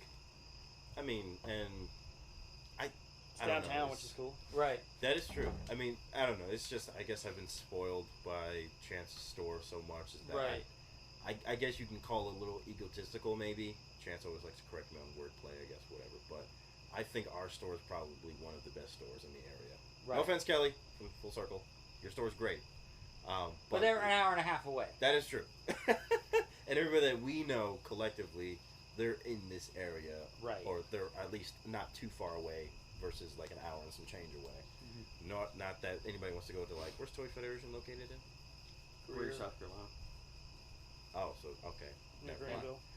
So, like, places like that get talked about quite often, you know, not everybody in Georgia can just go visit South Carolina anytime they so choose. So I think, without a doubt, I think our store is probably one of the biggest, and not biggest, well, yeah, biggest, but also better stores because of our wide variety and selection of toys. Right. You know, because not everybody has such a minty, cool look. I don't collect G.I. Joe, but I can learn to appreciate, and I have a deep appreciation for the Defiant that we have on display right now. Like, it's such an, I think it's better than a flag. I think it's better than the USS flag. And that, to a lot of G.I. Joe collectors, the 33/4 inch G.I. Joe collectors, is probably one of their, like, I guess you say holy grails, or like one of their, like, 100%. biggest pieces that they're going after or whatever. And even in just toy history, I guess, it's never been done like that to that much of extent. Right. A 6 foot long freaking battle station playset, it's unheard of, and they probably will never do it again because, well, obviously inflation is a real thing. Right. Anyway, but our store, I think, has such a wide variety of selection that you're never going to get bored because you always find something. Right. You your eyes will always be drawn to something different and always new. You may not be interested in it, but it's like, oh, that's cool. I never knew that was even a thing. Right. I didn't even know that was even a thing. Like bugs and rocks and things. Bugs and things. Yeah, well, whatever, man. But, Who doesn't want a rock that transforms into a monster? Well, I mean, that's why we have Inhumanoids, right? Mm-hmm. Inhumanoids, right? Like, God bless, dude. Yeah. That's one of those cool things. Cool. Yeah. Awesome. And I can understand I wanted to say this when you were talking Power Rangers. Well, no, it is. It's like the mix of, you know, Voltron and, like you say, Saved by the Bell. Or it's just, it captures a lot of stuff in one. And I feel like, and especially with Power Rangers, like, I learned this not recently, but a while ago when I actually took a more bigger interest in Power Rangers, because obviously being a kid within that time frame, Power Rangers was pretty big. It was essentially always in every kid's toy box in my era. Right. Yeah, like everybody had it. Like every kid had a Power Ranger in the toy or Right. the toy chest or whatever. And I quickly found out that the original Mighty Morphin Power Rangers in the 90s actually dethroned Ninja Turtles, and I thought Ninja Turtles was like the most popular thing on the planet to me. Right. That was before I knew everything else was a thing. Like, but Ninja Turtles was like the most popular thing in my mind, and to other kids as well. But when I found out that Power Rangers quickly dethroned it and made it not necessarily obsolete, but it just made it push back into like more of like a not obscure, but more of a secondary thing. Mm-hmm. Made into a secondary thing, and oh man, dude, like, don't get me wrong, like watching the show now, I think a lot of people might have this issue with like watching old cartoons from like the 80s, because I know Kelly and Chance, they and a lot of us can possibly agree that He-Man, the original Filmation He-Man cartoon, does not hold up well. Not good. It's not good. Looks good. It looks good, but it doesn't hold up well. It's not good. But I think Thundercats probably is one of those. I think Thundercats is actually watchable. Thundercats is actually watchable, but Power Rangers, at least. Chance is shaking his head. Listen, man. It's impossible to watch, dude. What are you talking about? You're going down, clown. What are you talking about? It's great. But if you read the comic books, Chancellor, you will get so much lore. There's lore. That's what I wanted to bring up earlier, because he brought up the whole how Star Wars has such a massive, immersive, lore and everything. Like Power just has that same thing, man. Just read the Boom Studio comics. You will be absolutely blown away. I'm good. You'll be blown away, like when they morph and then you see the explosions behind them and stuff like that. It's amazing. come on, dude. Like, you can't. And everybody remembered Lord Zed, Rita Repulsa, Goldar. You got the putties. I'm in this with a power. Yeah. Here's my one Power Ranger story, and then we'll end the podcast. Oh God, Glenn actually has one. I have one. So I was at a convention one time, and we're at the hotel, kind of sitting around waiting for people to get ready, and it was the host hotel, and they were doing shuttles to the convention center. Yeah. And you're just all kind of sitting around shooting the crap with people standing around, and we're just like, hey, you guys here for the convention? We're like, yeah, we're actually we're guests, and we're like, oh yeah, well, what do you guys do? And they look right at us dead in the face and go, we're the Power Rangers. What? There were some of the Power Rangers, and we were just like, awesome.